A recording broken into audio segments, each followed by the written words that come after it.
জুবায়েরকে জাপটে ধরে একমনে কেঁদে চলেছে অধরা। থামার লক্ষণ নেই। কোহিনূর ফোনে সবটা ওকে বলে দিয়েছে। জুবায়ের কক্ষে প্রবেশ করতেই অধরা ওকে আষ্টেপৃষ্ঠে জড়িয়ে নিয়ে ফুঁপিয়ে ফুঁপিয়ে কাঁদছে। পৃথিবীতে নিজের বলতে স্বামী সন্তান ছাড়া ওর আপনার কেউ নেই।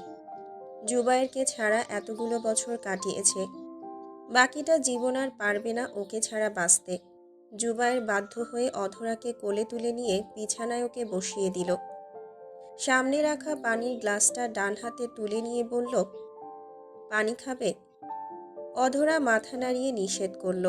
কান্নার জন্য কথা জড়িয়ে যাচ্ছে। কি বলছে জুবায়ের তার বিন্দু বিসর্গও বুঝতে পারছে না। তাই ভ্রু কুঁচকে বলল, আগে কেঁদে নাও, তারপর কথা বলো। এভাবে একসঙ্গে দুটো করো না প্লিজ। আমি বুঝতে হিমশিম খাচ্ছি। কি বলছো কিছুই তো কর্ণগোচর হচ্ছে না। তাছাড়া আমি ঠিক আছি। বর ফিরেছে কোথায় আদর যত্ন করে চুমু দেবে, প্রেমাত্মক হয়ে আমার বুকে ঝাঁপিয়ে পড়ে হৃদয়ের সুপ্ত অনুভূতিগুলোকে জাগ্রত করে খাতির যত্ন করবে, তা না কাঁদতে বসেছ। তুমি এভাবে চেঞ্জ হয়ে যাচ্ছ কেন বলবে? আমার সেই গোয়েন্দা বউটাকে খুব মিস করি। আমার বউ হারিয়ে গেছে, তুমি কিছুতেই আমার বউ হতে পারো না। ওকে থামানোর জন্য জুবায়ের মজা করতেই কথাগুলো বলল, কিন্তু অধরা জ্বলে উঠল। চোখের পানিও শাটে মুছে নিয়ে ওকে সরিয়ে দিতে চাইল, কিন্তু জুবায়ের নড়ল না। ওর হাতের কবজি ধরে আটকে দিল। অধরা মুখ ফুলিয়ে বলল, আপনি জীবনেও ভালো হবেন না। কোহিনূর ঠিক সময়ে না পৌঁছালে কি হতো ভাবুন। আমি সখ্যতা করে নোনা জল ঝরাচ্ছি না। আপনার বিরক্ত লাগছে তাই না? বুঝবেন না আপনাকে ছাড়া কতটা অসহায় আমি।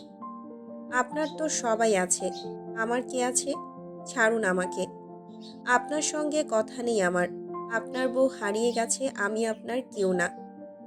জুবায়ের অধরার চুলগুলো কানে গুঁজে দিয়ে ওর মুখের দিকে দৃষ্টি রেখে মৃদু কণ্ঠে বলল, এমন করছো কেন? আমি জাস্ট মজা করেছি। তুমি জানো, কোহিনূরের মতো হুবহু দেখতে একটা মেয়ে এসেছিল আমাকে মারতে। মেয়ের বয়সী পিচ্চি একটা মেয়ে কিভাবে এতটা হিংস্র হতে পারে ভাবো। জুবায়ের কথা ঘোরানোর জন্য ইচ্ছে করে মেয়েটার কথা তুলল। অধরা ভ্রু কুঁচকে ফেলল। মনের মধ্যে আশঙ্কা কাজ করছে। ওর মন বলছে মেয়েটা আবারও আসবে।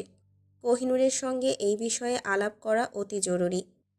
কথাটা ভেবেও ঝট করে জুবায়ের থেকে নিজেকে ছাড়িয়ে নিয়ে বলল, আপনার বউ নিখোঁজ, আপনি বরং তাকে খোঁজ করুন। তা এখানে কি আপনার? পরস্ত্রীর নিকটে খাতির যত্ন নিতে চুমাচুমি করতে এসেছেন, লজ্জা শরম নেই? অধরা ঝাড়ি দিয়ে ওড়নাটা মাথায় টেনে নিয়ে সোজা দরজা দিয়ে বেরিয়ে গেল। জুবায়ের হাঁ করে সেদিকে তাকিয়ে থেকে ধপ করে বিছানায় বসে পড়ল। এই মেয়ের রাগ ভাঙাতে এখন রীতিমতো যুদ্ধ করতে হবে। কি দরকার ছিল আজে বাজে কথাবার্তা বলে সান্ত্বনা দিতে যাওয়ার? কিছুই মাথায় আসছে না। জুবায়ের হতাশ হয়ে ছুটল অধরাকে মানানোর জন্য। সমুদ্রের তীরে দাঁড়িয়ে আছে কোহিনূর। ওর থেকে 5 কদম এগিয়ে পাথর ওর দিকে দৃষ্টি রেখে দাঁড়িয়ে ওকে পর্যবেক্ষণ করছে। জোয়ারের ঢেউ এসে ওদের পায়ের পাতা ভিজিয়ে দিচ্ছে। পাথরের চোখে রহস্য খেলা করছে। চন্দ্রের জ্যোৎস্নামাখা মায়াবী আলোতে কোহিনূরের মুখটা আরও মায়াবী হয়ে উঠেছে। পাথর মুগ্ধ হয়ে ওকে দেখছে। ছেলেটার চোখে অদম্য এক নেশা। কোহিনূর সেটা খেয়াল করে চোখ বন্ধ করে বাঁকা হাসল। তারপর উচ্চারণ করল, কেন এসেছেন আমার পিছু পিছু? পাথর 1 পা 2 পা করে সামনে এগিয়ে আসলো। কোহিনূর মুখোমুখি দাঁড়িয়ে বলল, অপূর্ব তুমি, অপূর্ব তোমার সৌন্দর্য। তোমার নেশাযুক্ত নেত্রপল্লব আমাকে বিমোহিত করেছে। আমি উন্মাদগ্রস্ত হয়ে গেছি, বিশ্বাস করো। পারছি না তোমার থেকে নিজেকে দূরে রাখতে। শরীর মন কিছুই আমার নিয়ন্ত্রণে নেই। তোমাকে পাবার তীক্ষ্ণ বাসনা আমাকে তীব্র যন্ত্রণা দিচ্ছে। প্লিজ দূরে রেখো না আমাকে। পারছি না থাকতে। আমার ভীষণ কষ্ট হচ্ছে, উন্মাদ হয়ে যাচ্ছি। পাথরের এলোমেলো কথা শুনে কোহিনূর রিনরিনে সুরেলা কণ্ঠে শব্দ করে হেসে উঠল। সেই হাসির শব্দ সমুদ্রপৃষ্ঠে তরঙ্গের মতো বেজে উঠল। পাথর মুগ্ধ নয়নে তাকিয়ে আছে। উত্তরের আশা করেনি, তবুও কোহিনূর হাসি থামিয়ে উত্তর দিল, এত সহজে পেয়ে গেলে মজা কিসের? নিজেকে আমি সস্তা ভাবি না যে যে কেউ এসে কোহিনূরকে হাসিল করে ব্যবহার করবে আর প্রয়োজন শেষে ছুঁড়ে ফেলবে। বামন হয়ে চাঁদে হাত বাড়ালে হাত পুড়বে, সে তো জানা কথা। এত আফসোস কিসের? শত্রুর বংশের সঙ্গে মিতালি করব এমন দৈন্যদশা কোহিনূরের আসেনি। আমি সাধারণ, তবে আমার মধ্যে যাদের বসবাস ওরা কিন্তু সাধারণ নয়। ওরা চাইছে না আমি কোনো শত্রুর সঙ্গে সম্পর্ক রাখি। বুঝেছেন আপনি? কোহিনূরের কথা শুনে পাথরের মেজাজ হুট করেই খারাপ হয়ে গেল। চোখ বন্ধ করে দাঁতের সঙ্গে দাঁত লাগিয়ে কিরমির করল। ভেতরে থাকা পশুসত্তা জানান দিচ্ছে এক্ষুনি রাগ নিয়ন্ত্রণ করো, নয়তো এই মুহূর্তে জাগ্রত হয়ে সামনে দাঁড়িয়ে থাকা মানবীর উপরে ঝাঁপিয়ে পড়তে দুইবার ভাবব না। পাথরকে এভাবে থমকে যেতে দেখে কোহিনূর বুঝতে পারল, তাই আরও খানিকটা রাগিয়ে দিতে বলল, সামান্য রাগ নিয়ন্ত্রণের ক্ষমতা নেই। সে আসবে কোহিনূরের হৃদয়ে স্থান তৈরি করতে?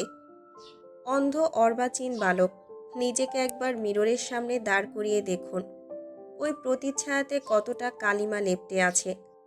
পৃথিবীর কোনো শক্তি বা পদার্থ নেই যেটা দিয়ে আপনাকে বিশুদ্ধ আর পবিত্র করে তুলবে।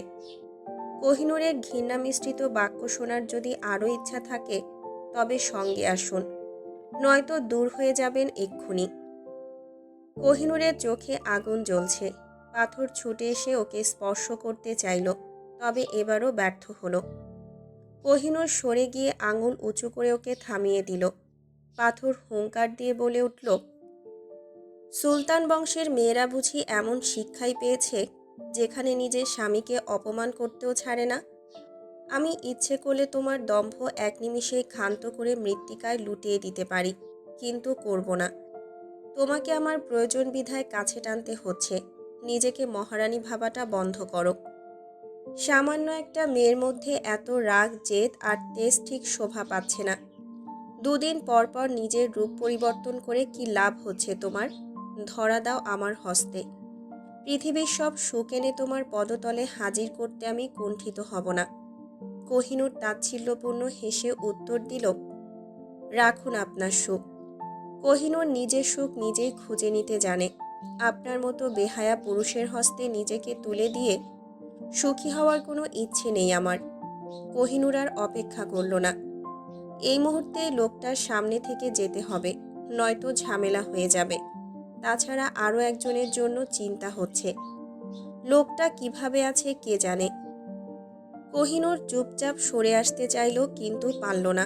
পাথর জোরপূর্বক কোহিনূরের হাত ধরতে চাইল।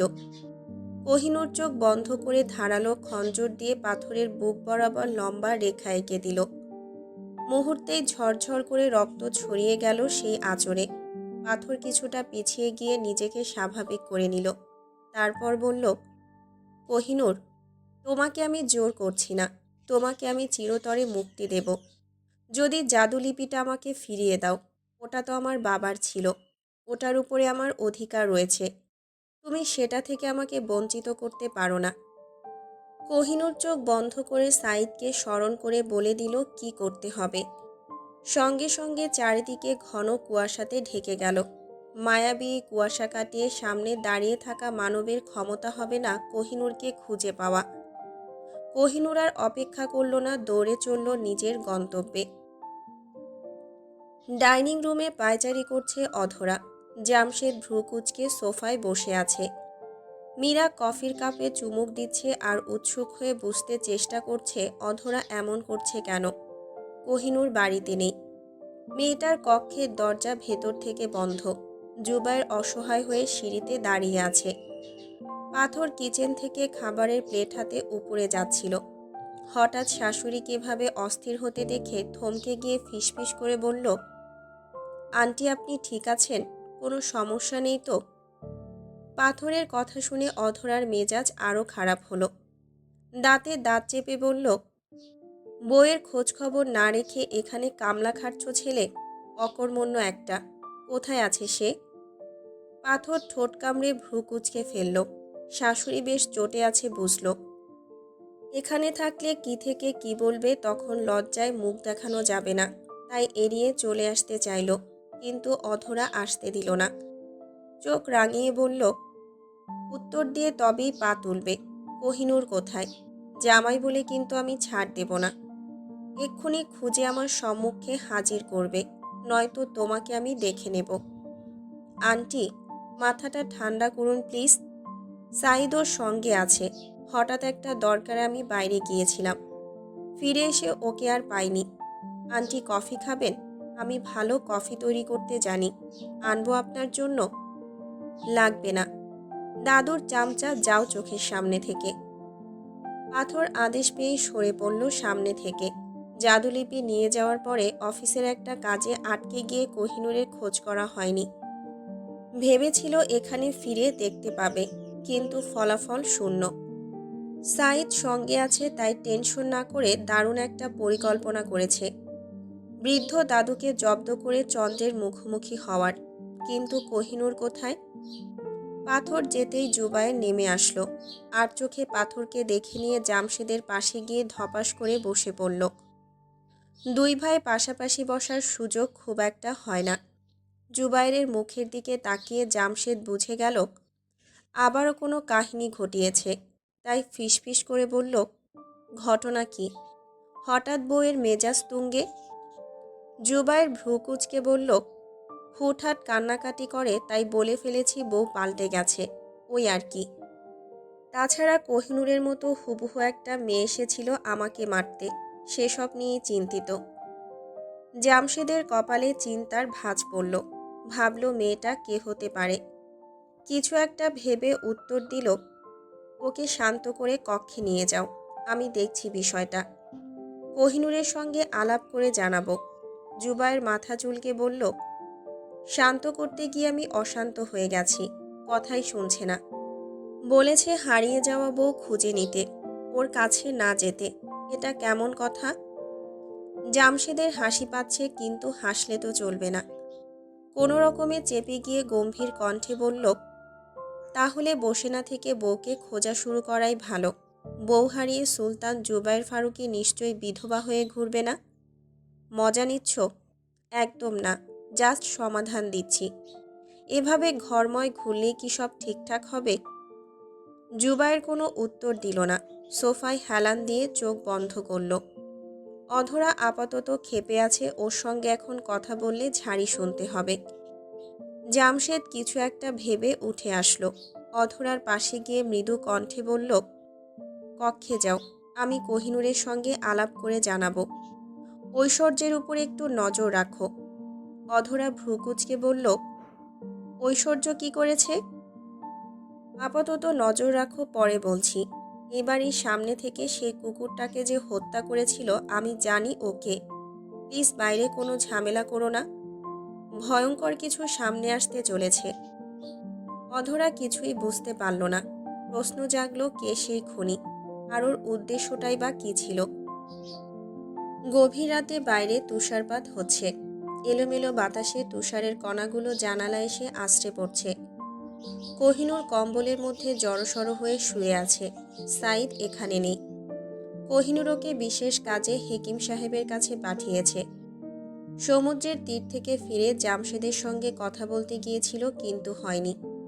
ঐশ্বর্যের একটার পর একটা হুকুমের জন্য সব এলোমেলো হয়ে গেছে। ভেবেছিল বাবা মায়ের সঙ্গে দেখা করবে, সেটাও হয়নি। জামশেদ ওকে টেক্সট পাঠিয়েছে, সুযোগ বুঝে আগামীকাল দেখা করবে। তাই আপাতত শান্তিমতো ঘুমানোর জন্যই বিছানায় গা এলিয়ে দিয়ে চোখ বন্ধ করল। এই কক্ষের পালঙ্কটা খুব একটা বড় না।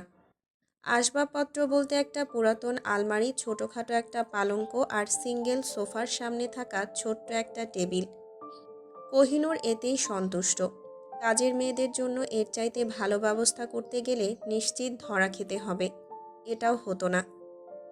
জুবায়ের এটা ওটা বলে কক্ষটা ওর জন্য ঠিক করে দিয়েছে। কথাগুলো ভেবে কোহিনূর চোখ বন্ধ করতে চাইল, কিন্তু হলো না। কেউ একজন কম্বল টেনে নিয়ে হুড়মুড় করে ভেতরে ঢুকে পড়ল। কোহিনূর ফট করে উঠে বসল। বিরক্ত হয়ে কম্বলটা নিজের আয়ত্তে নিতে চাইল, কিন্তু পারল না। কোহিনূরের কপালে বিরক্তির চিহ্ন ফুটে উঠেছে।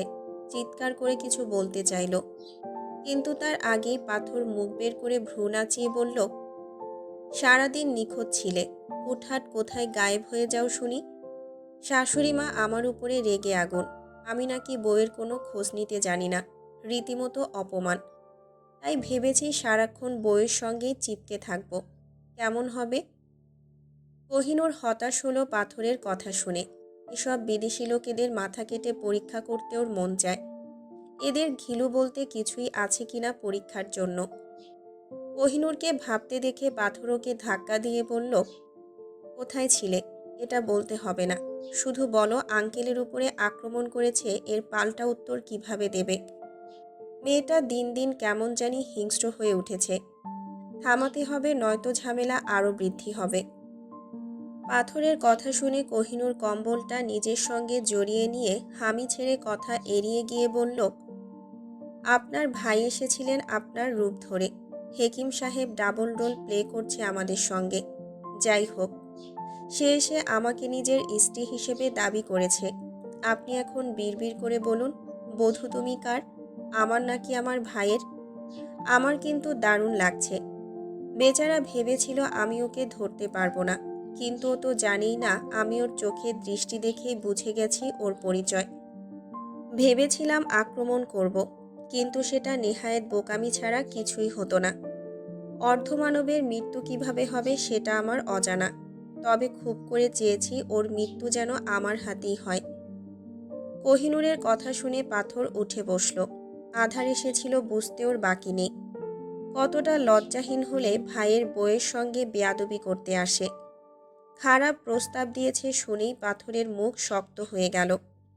দাদুর সামনে আরও একবার দাঁড়িয়ে বলতে হবে সবটা। কথাটা ভেবেও বিছানা থেকে নামতে চাইল, তার আগেই কোহিনূর শব্দ করে হাসল। চোখ বন্ধ করতে করতে বলল, এভাবে গিয়ে ধরা পড়তে চাইছেন? আপনি সুলতান ভিলাতে আছেন এটা জানিয়ে দেওয়ার জন্য? আপনার বোকামির জন্য আমার বাবা মা চাচ্চুর কিছু হলে আপনাকে আমি ছাড়ব না। রাত হয়েছে, চুপচাপ গিয়ে ঘুমিয়ে পড়ুন। অযথা ঝামেলা করে আমার শান্তি নষ্ট করবেন না। কোহিনূরের তাচ্ছিল্যপূর্ণ কথা শুনে পাথর হতাশ হলো। মুখটা করুণ করে কোহিনূরের পাশে শুয়ে কিছু একটা ভেবে বলল, বৃদ্ধ দাদুর শরীরে ঘুমের ঔষধের প্রভাব পড়ে। তুমি বিষয়টা খেয়াল করেছ? আচ্ছা, আমরা যদি দাদুকে ঘুমের ওষুধ দিয়ে অচেতন করে ওনার জায়গায় আমি গিয়ে চন্দ্রের সঙ্গে ডেট করে আসি, তবে কেমন হবে? আমাদের কাছে হাকিম সাহেবের দেওয়া ওষুধ আছে, চাইলেই কিন্তু বিষয়টা নিয়ে এগোনো যায়। পাথরের পরিকল্পনা শুনে কোহিনূর ঝাঁপ দিয়ে উঠে পড়ল। পাথরের দিকে ঝুঁকে গিয়ে খুশিতে ওর মুখে হাত দিতে গেল, কিন্তু দুর্ভাগ্যক্রমে হাতটা গিয়ে ওর গলায় পড়ল। পাথর ভ্রু কুঁচকে বলল, ভুল বলেছি। তাই গলা টিপে দিতে চাইছো, তাই না? কোহিনূর শব্দ করে হেসে ফেলল। লোকটা ওকে কিভাবে আল্লাহই ভালো জানে। কোহিনূর হাসি থামিয়ে বলল, আপনার বুদ্ধির প্রশংসা করতে হয়। মাঝে মাঝে এমন নির্বোধ হয়ে যান কিভাবে কে জানে। যাই হোক, আগামীকাল আপনি ভদ্রলোকের খাবারের মধ্যে ওষুধ মেশানোর চেষ্টা করুন। একবার কাজটা হয়ে গেলে আপনি চন্দ্রের সঙ্গে ডেট করবেন কিনা জানি না, তবে আমি একজনের সঙ্গে সাক্ষাৎ করব নিশ্চিত।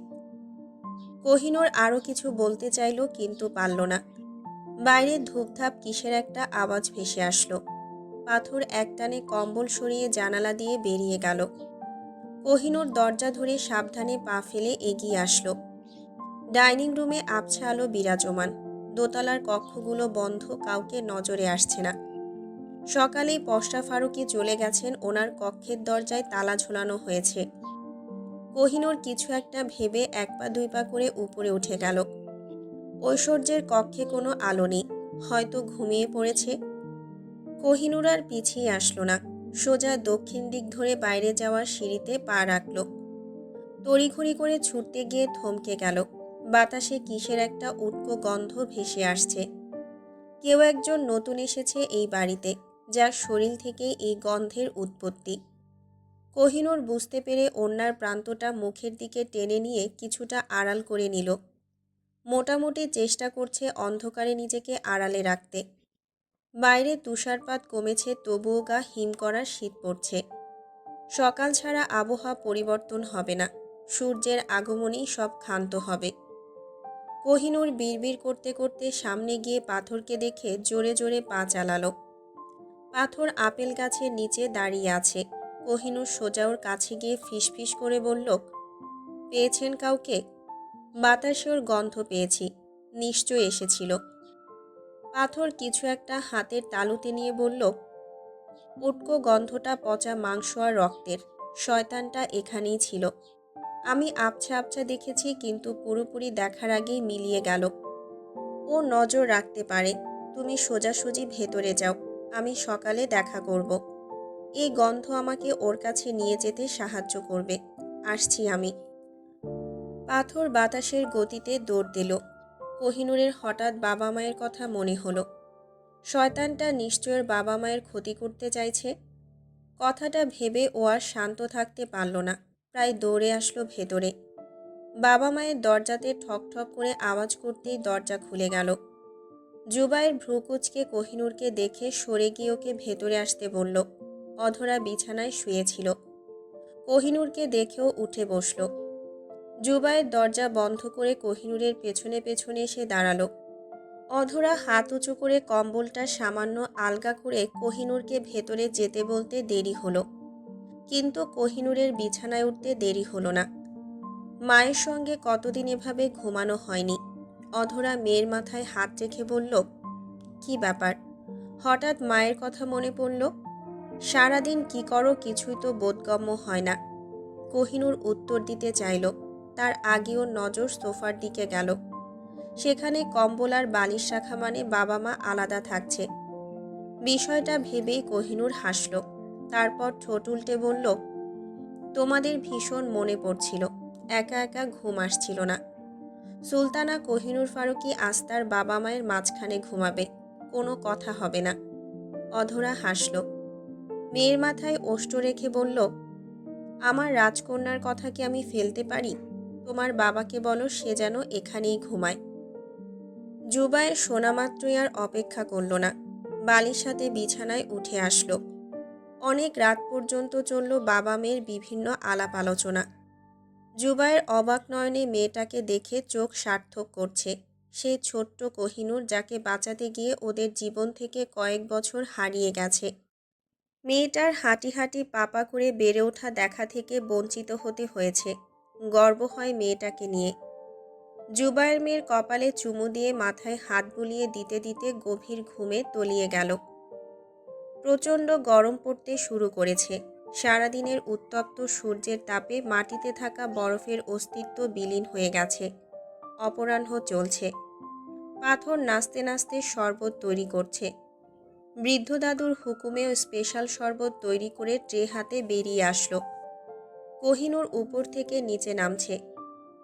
দুজনের সামনাসামনি দেখা হলো, কিন্তু কোনো প্রতিক্রিয়া করল না।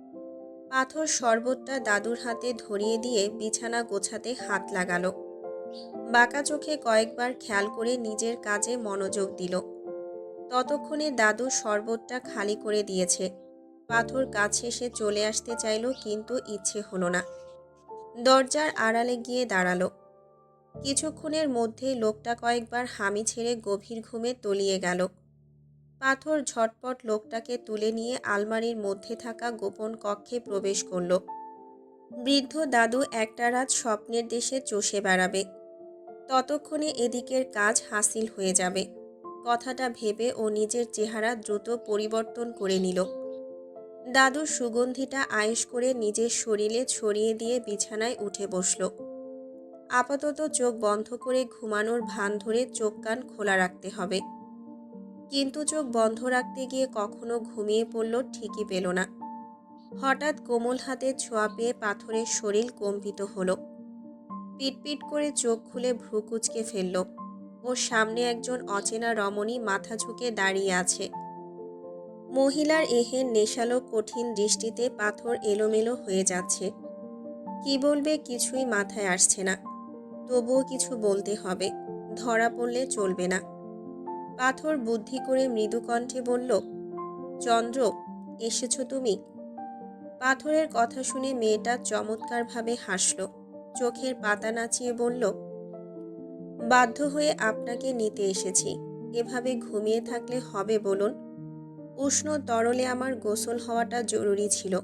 যাই হোক, আসুন আমার সঙ্গে। পাথর ভরকে গেল, তবে নিজেকে সামলে উঠে আসলো। চন্দ্রের পেছনে পেছনে চলল গহীন অরণ্যের পথে। জানা নেই সেখানে কি আছে। সমুদ্রের বালুচরে হাত জোর করে হাঁটু ভেঙে দাঁড়িয়ে আছে আধার। ওর সামনে দাঁড়িয়ে আছে সেই রহস্য মানব, যার সারা শরীর থেকে খসে পড়ছে পচা মাংস আর রক্তের ধারা। আধারের মনে প্রশ্ন জাগলো, এই লোকটা যদি এত শক্তিশালী হবে, তবে নিজে কেন এভাবে এরকম অবস্থায় ঘুরে বেড়ায়? নিজের প্রতি কি একটুও মায়া নেই? ওর ভাবনার অবসান ঘটিয়ে লোকটা হুঙ্কার ছেড়ে বলে উঠলেন, তোমার বোকামির জন্য তীরে এসে তরি ডুবতে বসেছে। আমাকে নিয়ে এত ভাবতে এসো না, তল পাবে না।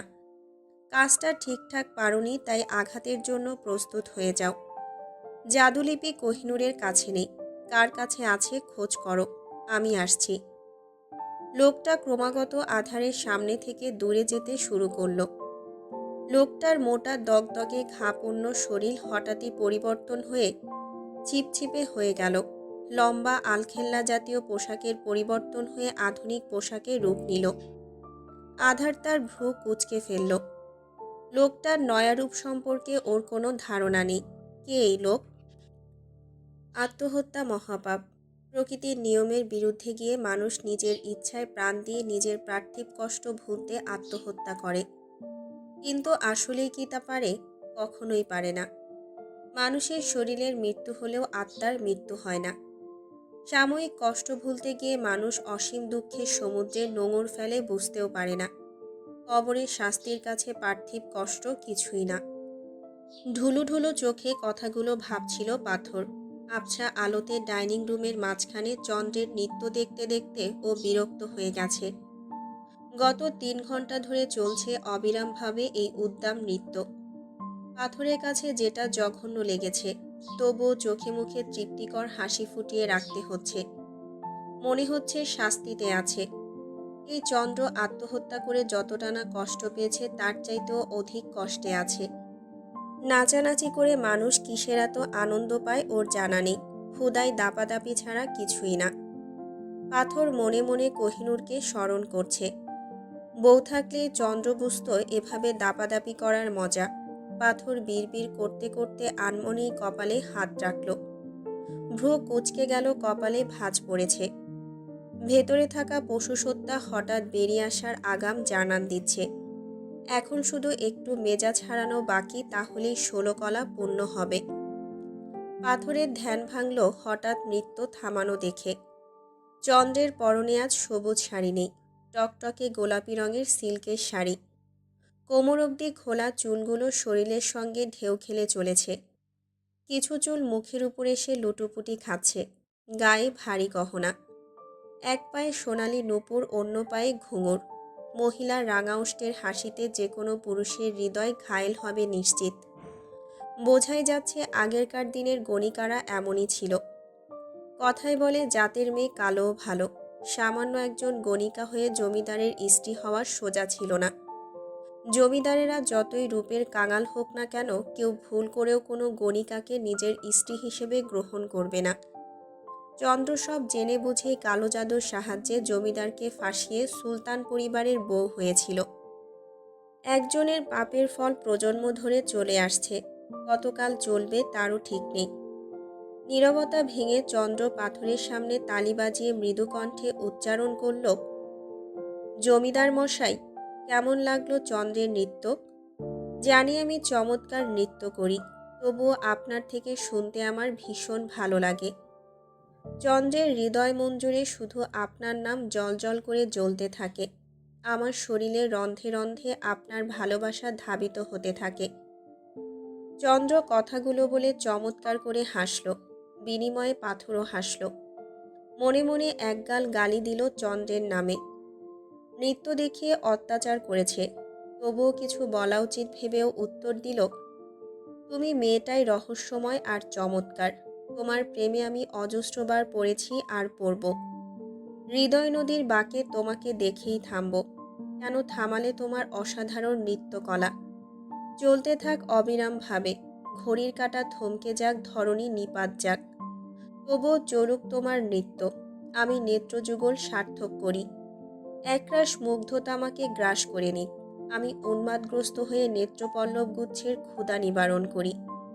অনন্ত অসীম এই প্রেম মৃত্যুর পরেও চলতে থাকবে, শেষ হবে না। হতেও দেব না যতক্ষণ অবধি আমার হৃদয় অক্ষত থাকবে। চন্দ্র তন্ময় হয়ে শুনল সবটা।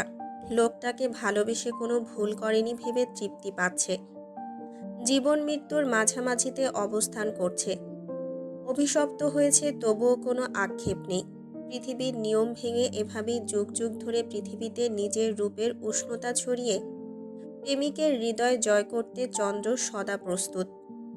চন্দ্রকে ভাবতে দেখে পাথর ভ্রুকুচকে বিড়বিড় করল, বেশি বলে ফেলেছে নাকি?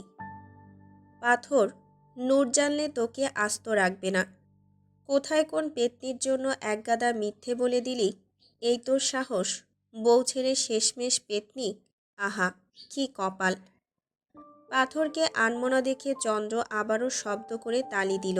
ভ্রু নাচিয়ে বলল, প্রিয়, এই ঘোর অমাবস্যার রাতে উষ্ণ রক্তিম তরলে আপনার নিজ হস্তে আমি গোসল দিতে চাই। আপনি ছাড়া কে করবে বলুন? সব আয়োজন শেষ। দেরি করবেন না, চলুন আমার সঙ্গে। চন্দ্রের কথা শুনে পাথরের মাথায় বজ্রপাতের ন্যায় বাড়ি পড়ল। বলে কি এই চন্দ্র? ওকে গোসল করাতে হবে? কি ভয়ঙ্কর কথাবার্তা! অবস্থা বেগতিক দেখলে পাথর পালিয়ে যাওয়ার সিদ্ধান্ত নিল। এখানে আসার কারণ ছিল চন্দ্রের রহস্য উদ্ঘাটন করা। সেটাই তো হলো না। পাথর কথাগুলো ভেবে চন্দ্রের পিছু পিছু হেঁটে চলল। চন্দ্র বেশ খুশি, সেটা ওর চলনে বলনেই প্রকাশ পাচ্ছে। কি হবে এরপর? গহীন অরণ্যের মাঝে দাঁড়িয়ে আছে ঐশ্বর্য। ওর থেকে খানিকটা দূরে রহস্যময় হাসি নিয়ে গাছের সঙ্গে ঠেস দিয়ে দাঁড়িয়ে চুলের গোছা হাতের সঙ্গে পেঁচিয়ে গুনগুন করে মৃদু শব্দে গান গাইছে চন্দ্র। ঐশ্বর্যের চোখে মুখে বিস্ময় খেলা করছে। এসেছিল বৃদ্ধ দাদুকে খুঁজতে, কিন্তু তার বদলে চন্দ্রকে দেখে অবাক হয়েছে। এর আগে একবারই মহিলার সঙ্গে ওর দেখা হয়েছিল, আজ দ্বিতীয়বারের মতো দেখা হলো। চন্দ্রের শরীর ভর্তি গহনা আবছা আলোতে কি ঝিকমিক করছে। চুড়ি থেকে ছমছম করে আওয়াজ তুলে বনময় ঝংকার তুলছে। ঐশ্বর্য বিড়বিড় করল, ভয়ঙ্কর সুন্দর এই চন্দ্র, তার চাইতে ভয়ঙ্করের কাজকর্ম। কিন্তু এখানে কি করছে? আজ কি উৎসব হবে না? ঐশ্বর্যকে চমকে দিতে চন্দ্র মুখ খুলল, চোখের পাপড়ি নাড়িয়ে বলল, আমাকে দেখতে কেমন? ঐশ্বর্য ভ্রু কুঁচকে ফেলল। ভদ্রমহিলা নিজের প্রশংসা শুনতে চাইছে ভেবে দাঁত বের করে উত্তর দিল, দারুণ আপনার সৌন্দর্য আর আপনার অলংকার। আপনার গায়ের অলংকারের বর্তমান বাজার মূল্য কত হবে? ঐশ্বর্যের কথা শুনে চন্দ্র বিস্তৃত হাসল, মজা পাচ্ছে বেশ। ঐশ্বর্যের থেকে এমন উত্তর পাবে এটা আগে থেকে ওর জানা ছিল, তাই বলল, এ আর এমন কি? আমার নিকট অজস্র কোটি টাকার ঐশ্বর্য আছে। আমি বড্ড ভালোবাসি অলংকার পরতে।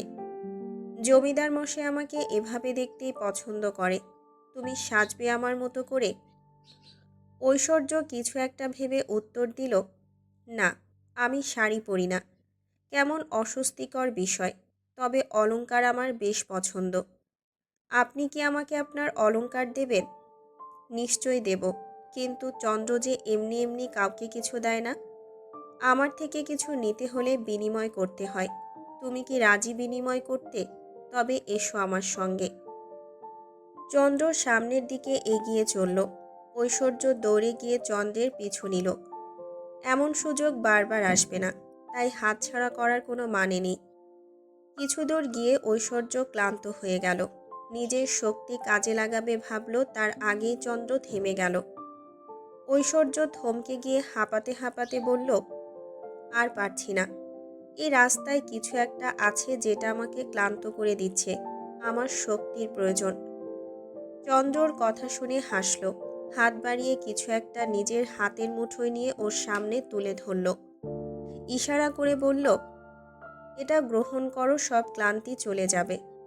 তোমার প্রতি পদচারণাতে এই অরণ্যের বৃক্ষরাজি তোমার শক্তি শুষে নিতে থাকবে। তুমি ক্লান্ত হয়ে মারাও যেতে পারো।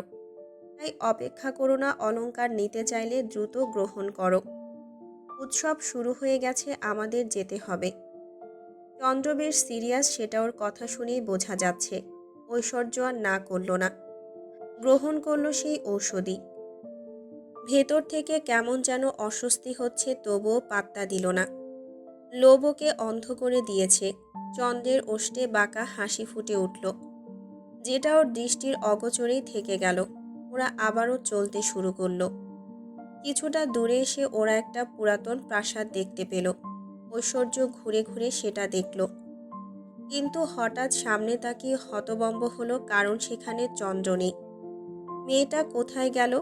ভাবলো ভেতরে চলে গেছে হয়তো। পেত্নীদেরই একটাই সুবিধা, শরীর নেই, যেখানে খুশি চলে যাওয়া যায়, কোনো ঝামেলা হয় না। কথাটা ভেবেও প্রাসাদের ভেতরে প্রবেশ করলো। বিশাল বাগান পেরিয়ে দোতলা বিল্ডিংটা বেশ পুরাতন। আশেপাশে কাউকেই নজরে আসছে না। ঐশ্বর্য দ্রুতগামী হেঁটে মূল দরজায় গিয়ে হাত রাখল। ভেতরে কি আছে কে জানে। অজানা আতঙ্কে শরীর মৃদু কাঁপছে। ওর হাতের ছোঁয়া লাগার আগেই দরজার শব্দ করে খুলে গেল। ঐশ্বর্য এক পা দুই পা করে ভেতরে প্রবেশ করতেই দেখতে পেল সিঁড়ির মাঝামাঝিতে চন্দ্র দাঁড়িয়ে আছে। পেছনে ঘুরে আছে বিধায় ওর মুখটা দেখা যাচ্ছে না। চন্দ্রকে দেখেও রাগ হলো। ভদ্রমহিলাকে না নিয়ে চলে এসেছে।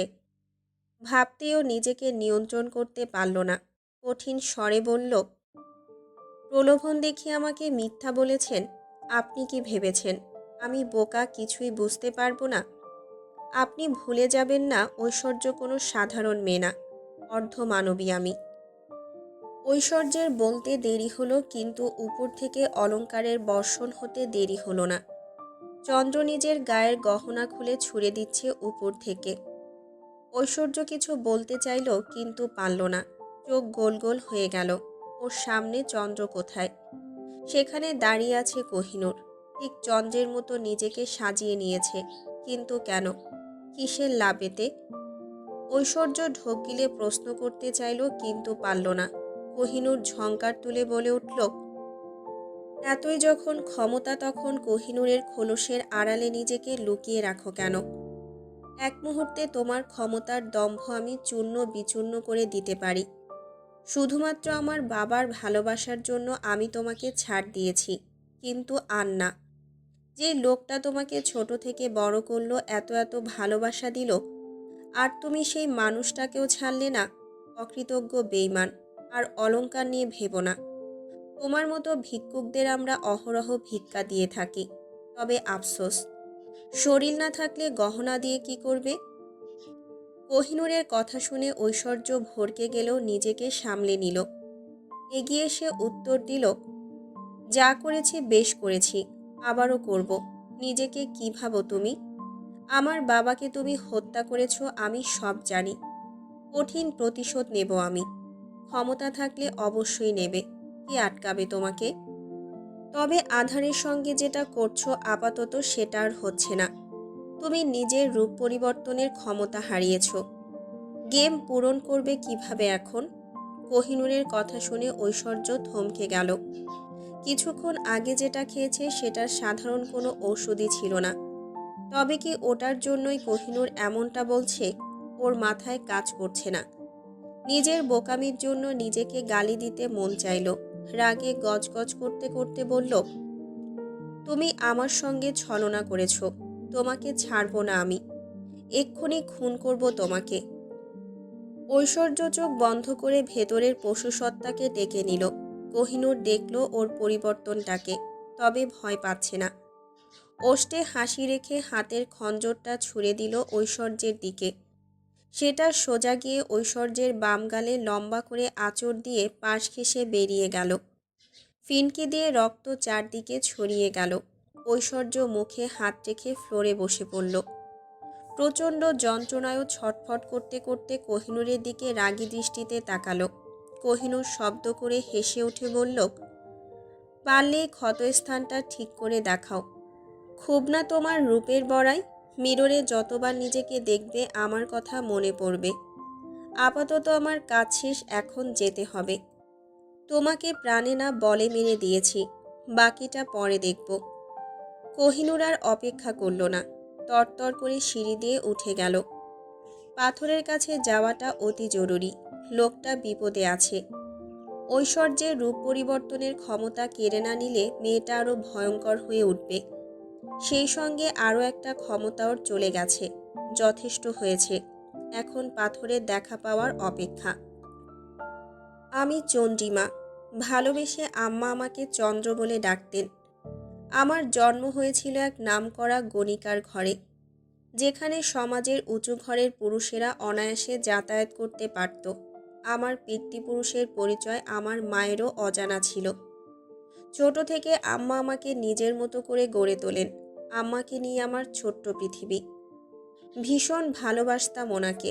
আম্মা চেয়েছিলেন আমি যেন ওনার মতো না হই, তাই নিজের অনৈতিক কাজকর্ম সর্বদা আমার থেকে লুকিয়ে যেতেন। কিন্তু মানুষ যা চায় তা সবসময় পায় না। বড় হতে না হতেই মানুষের খারাপ দৃষ্টি পড়ল আমার উপরে। আম্মা দুর্বল মানুষ পারলেন না আমাকে রক্ষা করতে। ফলাফল হিসেবে আমাকে বাধ্য হয়ে গণিকাদের ভিড়ে নাম লেখাতে হলো। আম্মা সেটা মানতে পারলেন না, আত্মহত্যা করে বসলেন। আমার মুখে হাত রেখে বললেন, মারে, খুব স্বাদ ছিল তোর সংসার দেখব, কিন্তু সেটা পূরণ হলো না। পারলাম না তোকে পাপের দুনিয়া থেকে রক্ষা করতে। পারলে আমাকে ক্ষমা করে দিস। সেটাই ছিল মায়ের শেষ কথা। আমার দুনিয়া আমার হাতের তালুতে মাথা রেখে শেষ নিঃশ্বাস ত্যাগ করল। কিছুই করতে পারলাম না। কষ্টে আমার হৃদয় ছিন্ন ভিন্ন হলো। মায়ের চাওয়া পূরণ করার প্রতিজ্ঞা করলাম, কিন্তু তখন আমি নিরুপায় ছিলাম। সামান্য একজন গণিকাকে কে বিয়ে করবে? করবে না কেউ। তাছাড়া মাথার উপরে আমার কোনো ছায়া ছিল না। আগে নিজেকে গুছিয়ে নিতে হবে, তার জন্য সময় দরকার। আমি সময় নিলাম। নাচ গান আসর জমিয়ে প্রচুর অর্থ সঞ্চয় করলাম, কিন্তু আম্মার কথাটা ভুলে যায়নি। ঘটনাক্রমে হঠাৎ এক প্রভাতের ভ্রমণের ক্ষণে সুলতান ফারাবি ফারুকীর সঙ্গে আমার দেখা। জানি না কিসের এত তাড়া ছিল তার। লাঠিয়াল নিয়ে ছুটে চলেছে কোনো এক গঞ্জে। ওকে দেখে আমার দৃষ্টি কিছুক্ষণের জন্য থমকে গেল, মস্তিষ্ক শূন্য হলো। অনাকাঙ্ক্ষিত সেই মুহূর্তটাকে ভুলতে পারলাম না। কিভাবে হাসিল করব এই যুবকের হৃদয়, বারবার শুধু সেটাই ভেবে চলেছি। আমার গৃহে এক জমিদারের নায়েব নিয়মিত আসা যাওয়া করত। সেই আমাকে বুদ্ধি দিল সামান্য একটুখানি তপস্যার ফলে আমি পেতে পারি ওই সুদর্শন যুবকের হৃদয়। আমি লোভী হয়ে উঠলাম। তবে তাই হোক, করব আমি সেই কঠিন তপস্যা। শুরু হলো আমার কালো জাদুর চর্চা। চন্দ্র এতটুকু বলে থামল। ওর সামনে পাথর দাঁড়িয়ে আছে। কিছুটা দূরে মাথা নিচু করে বসে আছে এক যুবতী। খোলা কফিনে চন্দ্রের লাশ অনাবৃত রাখা হয়েছে। পাথর চোখ বন্ধ করে মৃদু কণ্ঠে বলল, থামলে কেন বলো? চন্দ্র সামান্য হাসল, আঙুল দিয়ে সামনে ইশারা করল। পাথর সেদিকে দৃষ্টি ঘুরিয়ে চমকে উঠল। চন্দ্রের আঙুলের দিকে তাকিয়ে পাথর চমকে উঠল। ওর সামনে বড়সড় একটা মিরর রাখা আছে। পাথর চোখ বন্ধ করে হাতের মুঠো বন্ধ করে নিল। মেজাজ খারাপ হচ্ছে। আশেপাশে খেয়াল রাখাটা উচিত ছিল। ঔষধের প্রভাবে যতই নিজেকে পরিবর্তন করুক, মিররের সামনে তা লুকিয়ে রাখা যায় না। এই ওষুধের দ্বারা মূলত মানুষের চোখে ধোঁয়ার সৃষ্টি করা হয়। জাদুকরেরা যা করে আর কি। কিন্তু এখন কি হবে? চন্দ্র ওকে চিনে ফেলবে। মিররে সাদা পাঞ্জাবি পরিহিত সুদর্শন পাথর দাঁড়িয়ে আছে। মিরাক্কেল কিছু ঘটলে আপাতত রক্ষা পাওয়া যেত। এই মুহূর্তে ওকে পালাতে হবে। কথাটা ভেবেও ঢোক গিলল। কিছুতেই ধরা খেলে চলবে না। কথাটা ভেবে ও আশেপাশে তাকালো। জায়গাটা কোথায় ঠিক চেনা যাচ্ছে না, কিন্তু চন্দ্রের দৃষ্টি একেবারেই শান্ত। পাথর পরিস্থিতি বোঝার চেষ্টা করছে। হঠাৎ চন্দ্রের কথা শুনে ওর ধ্যান ভাঙল। অর্ধমানবেরা কি আজকাল ছলচাতুরতি করতে শুরু করেছে? আমার আবেগ অনুভূতি নিয়ে খেলা করার সাহস কি করে হলো তোমার? আমি চন্দ্র সাধারণ কোনো রমণী না। সুলতান ফারাবি ফারুকের দ্বিতীয় স্ত্রী চন্দ্র নিজের বুদ্ধি আর ক্ষমতার জোরে এখনও অবধি পৃথিবীতে টিকে আছে। চন্দ্রের হুঙ্কার শুনে পাথর ভ্রু কুঁচকাল। ওর মেজাজ খারাপ হলো। ওকে ধমকানোর সাহস এই মহিলার কিভাবে হলো? কথাটা ভেবেও উত্তর দিল, কিসের ক্ষমতা শুনি? নিজের শরীর নেই পিশাচিনীর ন্যায় অন্যের শরীর দখল করে দম্ভ করতে লজ্জা করে না? এত এত মানুষের ক্ষতি করে কিসের লাভ হচ্ছে তোমার? আল্লাহ ক্ষমা করবেন না, তোমার শাস্তি হবে। চন্দ্র হাসল পাথরের কথা শুনে। ভুবন ভুলানো সেই হাসি বাতাসের সঙ্গে ঝংকার তুলে গহীন অরণ্যের চারদিকে মৃদু ছন্দের সৃষ্টি করছে।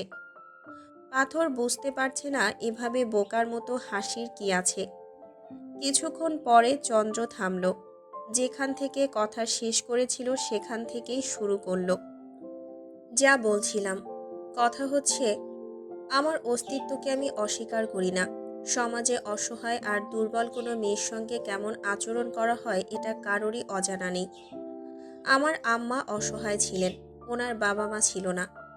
চাচা চাচির কাছে মানুষ, ঘাট থেকে বোঝা নামাতে বিয়ের নামে কোনো এক চরিত্রহীন লম্পটের নিকটে ওনাকে বিক্রি করা হয়। তারপর শুরু হয় মায়ের গণিকাবৃত্তির সূচনা। কয়েকদিন পরে মাতাল লোকটা আম্মাকে বিক্রি করে দিলেন। সেখানেই আমার জন্ম। আমাকে ছোট থেকে খারাপ নজরে দেখা হতো। তবে পরিবেশের সঙ্গে তাল মিলিয়ে আম্মা আমাকে পড়াশোনা শিখিয়েছিলেন। সেই সময় মুসলিম মেয়েদের লেখাপড়া শেখা ঘোর অপরাধ হিসেবে পরিগণিত হতো। আম্মা সমাজের ধার ধারতেন না। তাছাড়া গণিকার আবার পাপ পুণ্য কি? প্রতিদিন নিত্য নতুন পুরুষের সঙ্গে যাদের ওঠা বসা, আম্মা তোয়াক্কা করেননি। আমি রূপসী, শিক্ষিত, সঙ্গে বুদ্ধিমতী। আর কি চাই ফারাবি ফারুকীকে হাতের মুঠোয় নিতে? আমার তপস্যাতে খুশি হলেন কালো জাদুর শয়তান। আমার গৃহ পরিচারিকাকে আমি প্রথম নিজ হস্তে বলি দিতেও দুইবার ভাবলাম না। 16 বছর বয়সী সেই ছোট্ট প্রাণটা আমার চোখের সামনে ছটফট করতে করতে মারা গেল। মেয়েটা আমাকে অন্ধের ন্যায় বিশ্বাস আর ভরসা করত। আমি ওর ভরসা রাখতে পারিনি। স্বার্থপর হয়ে উঠেছিলাম। তবুও 2 ফোঁটা নেত্রজল গড়িয়ে পড়েছিল ওর শান্ত শরীরের উপরে। তারপর আর কখনো কাঁদতে হয়নি। আমার রূপের পসরা আমাকে মনোবল দিল। হাসিল করলাম কোহিনূর রত্ন, কিন্তু আফসোস, কালো জাদুর শয়তান আমাকে বলে দিল ওটার ব্যবহার আমি করতে পারবো না। ওটা শুধুমাত্র ফারাবি ফারুকীর জন্য। আমার মনে কোনো প্রশ্ন আসেনি। শুনেছিলাম কালো জাদুর থেকে কিছু পেতে হলে কিছু দিতে হয়। আমার থেকে তেমন কিছুই চাওয়া হয়নি। তখনও আমার মনে কোনো প্রশ্ন আসেনি। কষ্ট করে কোহিনূর অর্জন করলাম, অথচ সেটা জমিদার মশাই কেন পাবেন? এটা আমার মাথায় তখনও আসেনি। আমার মনে তখন বড় ঘরের বউ হওয়ার লোভ আষ্টে পৃষ্ঠে জড়িয়ে নিয়েছে। কালো শক্তির ফলে আমি আগেই জেনে গিয়েছিলাম সেদিন জমিদার মশাই ওই রাস্তা ধরেই গঞ্জের দিকে এগিয়ে যাচ্ছেন। আমিও টোপ ফেললাম। অধীর আগ্রহ নিয়ে ওই খোলা দিঘির পানিতে অঙ্গ ভিজিয়ে বসে পড়লাম। পুরুষ মানুষ, সেই সঙ্গে আছে ক্ষমতার প্রচুর অর্থের পাহাড়। আমার মতো রূপসী রূপে ঘায়েল না হয়ে যাবে কোথায়? নিজের পরিচয় গোপন করে ওকে মিথ্যা বললাম। সেদিন রাতেই আমাদের বিয়ে হলো। জমিদারের ঘরণী হলাম আমি। সৌভাগ্য আমার দ্বারপ্রান্তে এসে গেছে। ভেবেছিলাম এভাবেই হয়তো দিন যাবে, কিন্তু তেমন কিছুই হলো না। জমিদার মশাই নিজের প্রথম স্ত্রীর উপরে দুর্বল ছিলেন, যেটা আমি কখনোই সহ্য করতে পারতাম না, এখনো করি না। কালো শক্তির সাহায্যে ওনার মন আমার দিকে ঘুরিয়ে নিলাম। শ্বশুর সাহেব জানতেন না আমাদের এহেন কাজকর্মের কথা। শয়তান আমার সঙ্গে কুটিল বুদ্ধিতে এগিয়ে গিয়ে শ্বশুর সাহেবের কাছে খবর পৌঁছে দিলেন। ফলাফল হিসেবে উনি জমিদার মশাইকে হুমকি ধামকি দিয়ে পত্র পাঠাতে শুরু করলেন। শয়তান আবারও আমাকে বুদ্ধি দিল, সময় এলো কোহিনূর রত্নটাকে ওনার হস্তে তুলে দেওয়ার। শয়তানের কথা অনুযায়ী আমি ওনাকে বললাম, এই বিশেষ পাথরটার ক্ষমতা সাধারণ না। এটার কাছে মানুষ যা চাইবে তাই পাবে। আপনিও চাইতে পারেন। উনি চাইলেন নিজের চাওয়া আর না পাওয়ার কথাগুলো। বিনিময়ে খোয়ালেন সুলতান বংশের মেয়েদের কণ্ঠস্বর। মানব নিষিদ্ধ মানবীরা জন্ম নিতে শুরু করলো সুলতান পরিবারে। যমজ সন্তানের জন্ম হতে লাগলো। মেয়েরা অর্ধমানবদের, আর 2 জন যমজ ছেলের মধ্যে একজনকে শয়তানের নামে উৎসর্গ করার প্রচলন শুরু হলো। কিন্তু তার আগে কণ্ঠস্বর হারিয়ে জমিদার সাহেবের বোন আত্মহত্যা করে বসলেন, যে ছিল ওনার চোখের মণি, প্রাণাধিক আদরের বোন। বড় বিবির সন্তান প্রসবকালীন মৃত্যু, সব মিলিয়ে উনি আমার উপরে ক্ষিপ্ত হলেন। ভাগ্যবিধাতা আমার উপরে সদয় হলেন না। রুষ্ট হয়ে শয়তানের কাজে বাধা দিতেই এক কলঙ্কিত অধ্যায়ের সূচনা হলো। ফারাবি ফারুকী কোহিনূর পাথরটাকে গহীন অরণ্যে সমাধিত করে আত্মহত্যা করে বসলেন। আমি সেটা মানতে পারলাম না। কেন মানব? যার জন্য এত কিছু করলাম তাকেই যদি না পাই। আমার সঙ্গে কালো শক্তি ছিল, যেটা আবারও ব্যবহার করলাম। শয়তানের সন্তুষ্ট করতে আমি নিজের জীবন বলি দিলাম। দেখেছ কখনো ঝুলন্ত লাশের শরীর থেকে ফোঁটা ফোঁটা তাজা রক্ত ঝরতে? আমি ঝরিয়েছি। ফলাফল হিসেবে আমার মৃত্যু হলো। তবে ওকে আর নাগালে পেলাম না। হারিয়ে গেলাম কোনো এক প্রান্তে। আমার আত্মা কবরে জায়গা পেল না। তাছাড়া লাশ তখন কালো শক্তির দখলে। আমি দিশেহারা হয়ে কতবার যে ঘুরেছি জানা নেই। ভেবেছিলাম এভাবেই হয়তো আমি কষ্ট পাব, কিন্তু শেষমেশ আবারও ওনাকে পেলাম। কালো শক্তি ওনাকে শক্তি দিলেন। জমিদার মশাই নিজের পরিবারের এক পুরুষের শরীরে তখন বসতি করেছেন। উনি শয়তানের শক্তির কাছে মাথা নত করে নিয়েছিলেন। নয়তো এভাবে কষ্ট পাওয়ার কোনো মানেই ছিল না। উনি আমার লাশটাকে ফিরিয়ে নিয়ে বলি দিতে শুরু করলেন। 101টা রমণীর রক্ত পেয়েই আমার আত্মা ওনার কাছে ফিরতে পেরেছে। শয়তানের খাদ্যের যোগান হিসেবে সেই মেয়েগুলোর শরীর ভেট দিয়েছেন। এত কিছুর পরে আমি ফিরেছি। সহজে পারবে না আমার সঙ্গে। কোহিনূরের শরীরের শেষ রক্তবিন্দু নিয়ে তবেই ছাড়ব। ওর মৃত্যুর পরে ওর শরীর আমি দখল করব। পাথরের শক্তি দিয়ে পৃথিবীতে অমর হয়ে থাকব। শরীরের মৃত্যুর ভয় থাকবে না। কতটা মজা হবে ভাবো। চন্দ্র প্রথম থেকে সবটা বলে দিল। পাথর হতবম্ব হয়ে এই মহিলার কথা শুনল। স্বার্থের জন্য কতটা নিচে নেমেছে এই মহিলা। পাথর হুঙ্কার দিয়ে বলল, কোহিনূরের চুল ছুঁয়ে দেখাতে পারলে দেখিও। আগে অর্ধমানবের সঙ্গে যুদ্ধে লিপ্ত হতে হবে, তবেই ওকে পাবে। জীবন থাকতে আমি ওর ক্ষতি হতে দেব না। কোহিনূর আমার স্ত্রী, ওকে আগলে রাখা আমার দায়িত্ব। চন্দ্র চমৎকার করে হাসল, ওষ্ঠ ফুলিয়ে বলল, বোকা ছেলে, নিজের পরিবারের বিরুদ্ধে গিয়ে শত্রুকে সাহায্য করতে এসেছ। কোহিনূর তোমার মতো বোকা না। ও কখনো তোমার স্বার্থের জন্য নিজের পরিবারের ক্ষতি করবে না। আমি যদি এখন তোমাকে মেরে ফেলি ও পারবে না বাঁচাতে। আমি কিন্তু জানি অর্ধমানবের কিভাবে মৃত্যু হবে। আমার সঙ্গে আপোষ করো, ঝঞ্ঝাট করো না। পাথর বাঁকা হাসল। ততক্ষণে চন্দ্রের পেছনে কোহিনূর এসে দাঁড়িয়েছে। মেয়েটাও ঠিক চন্দ্রের মতোই সেজেছে, চোখ ফেরানো যাচ্ছে না। কোহিনূর ভ্রু নাচিয়ে ইশারা করল রাজি হতে। পাথর কিছু একটা ভেবে বলল, ভাবতে হবে, হুট করে সিদ্ধান্ত নিতে পারছি না। আচ্ছা, মারিয়া ফারুকীর বিষয়টা ঠিক বুঝলাম না। তুমি তো ওনাকে ব্যবহার করছো, তবে ওনাকে ছেড়ে হঠাৎ কোহিনূরের শরীরের কেন প্রয়োজন হচ্ছে? মারিয়া ফারুকীকে দিয়ে চলছে না আর? চন্দ্র আবারও শব্দ করে হাসল। রহস্য খেলা করছে সেই হাসিতে। পাথরের কৌতূহল দেখেও মজা নিচ্ছে, সেটা ভেবে পাথরের রাগ হলো, কিন্তু কিছুই করার নেই। ওদিকে কোহিনূর চোখ রাঙিয়ে চুপ থাকতে বলছে। চন্দ্রের কথায় ওর ধ্যান ভাঙল। উনি বললেন, আগে বলো, সুলতান পরিবারের মেয়েরা সবাই যমজ হয়ে জন্মেছে, কিন্তু সে কি যমজ? বোবা বধির মেয়েগুলোর মধ্যে ও আলাদা, কিন্তু কেন? প্রশ্ন আসেনি। চোখের দেখা বা শোনার মধ্যেও ভুল থাকে, ঠিক তেমনই ঘটেছে মারিয়ার ক্ষেত্রে।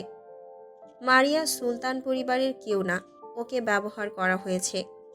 চন্দ্রের কথা শুনে পাথর হতবম্ব হলো। সুলতান পরিবারের মধ্যে আর কত রহস্য লুকিয়ে আছে কে জানে। পাথর প্রশ্ন করল, ওনার পরিচয়? ওনার সঙ্গে সুলতান পরিবারে কি সম্পর্ক ঠিক বুঝলাম না। মারিয়াকে ফারাবি ফারুকী আমার জন্য এনেছিলেন ওই বাড়িতে। আমার ফেরার জন্য একটা শরীরের দরকার ছিল। সুলতান পরিবারের মেয়েরা ছিল ত্রুটিপূর্ণ। আমি ত্রুটিপূর্ণ শরীরে প্রবেশ করতে পারি না। মারিয়ার বাকশক্তি কালো জাদুর দ্বারা কেড়ে নেওয়া হয়েছিল। ও বোবা ছিল না কখনোই। নিজের মেয়েকে বন্দি করে কোন বাবা বাড়িতে শান্তিতে ঘুমায়? এইটুকু বিষয় ভাবতে পারেনি কোহিনূর। আমি তার শক্তি নিয়ে কোনো প্রশ্ন করব না। তবে সে এখনো অনেক বাচ্চা। যাই হোক, অনেক সময় নষ্ট করেছ আর না, আমার সময় কম। কিছুক্ষণের মধ্যেই আমার গোসলের প্রয়োজন। জমিদার সাহেবকে কোথায় রেখেছ? নিতে আসো। উনি ঘুমন্ত শরীরে প্রবেশ করতে পারেন না। চন্দ্রের কথা শুনে কোহিনূর পেছন থেকে বলে উঠল, অনুমান করেছিলাম, আর দেখো কি সুন্দর কাজে লাগলো। সুলতান ফারাবি ফারুকী এখন গভীর ঘুমে অচেতন। আজ কেন আগামী 2 দিন ওনার ক্ষমতা নেই নিজে থেকে এখানে আসার। সে যাই হোক, কোহিনূর নিজে থেকে হাজির হয়েছে খুশি তো চন্দ্র? কেন জানি চন্দ্র ঘাবড়ে গেল। এই মুহূর্তে কোহিনূর কেউ আশা করেনি। তাই পাথরের দিকে তাকিয়ে চাপা কণ্ঠে বলল, প্রতারক, তোকে আমি ছাড়ব না। কি ভেবেছিস চন্দ্র দুর্বল? পাথর উত্তর দিতে চাইল, কিন্তু পারল না। কোহিনূর আগেই বলে উঠল, না, চন্দ্র দুর্বল কেন হবে?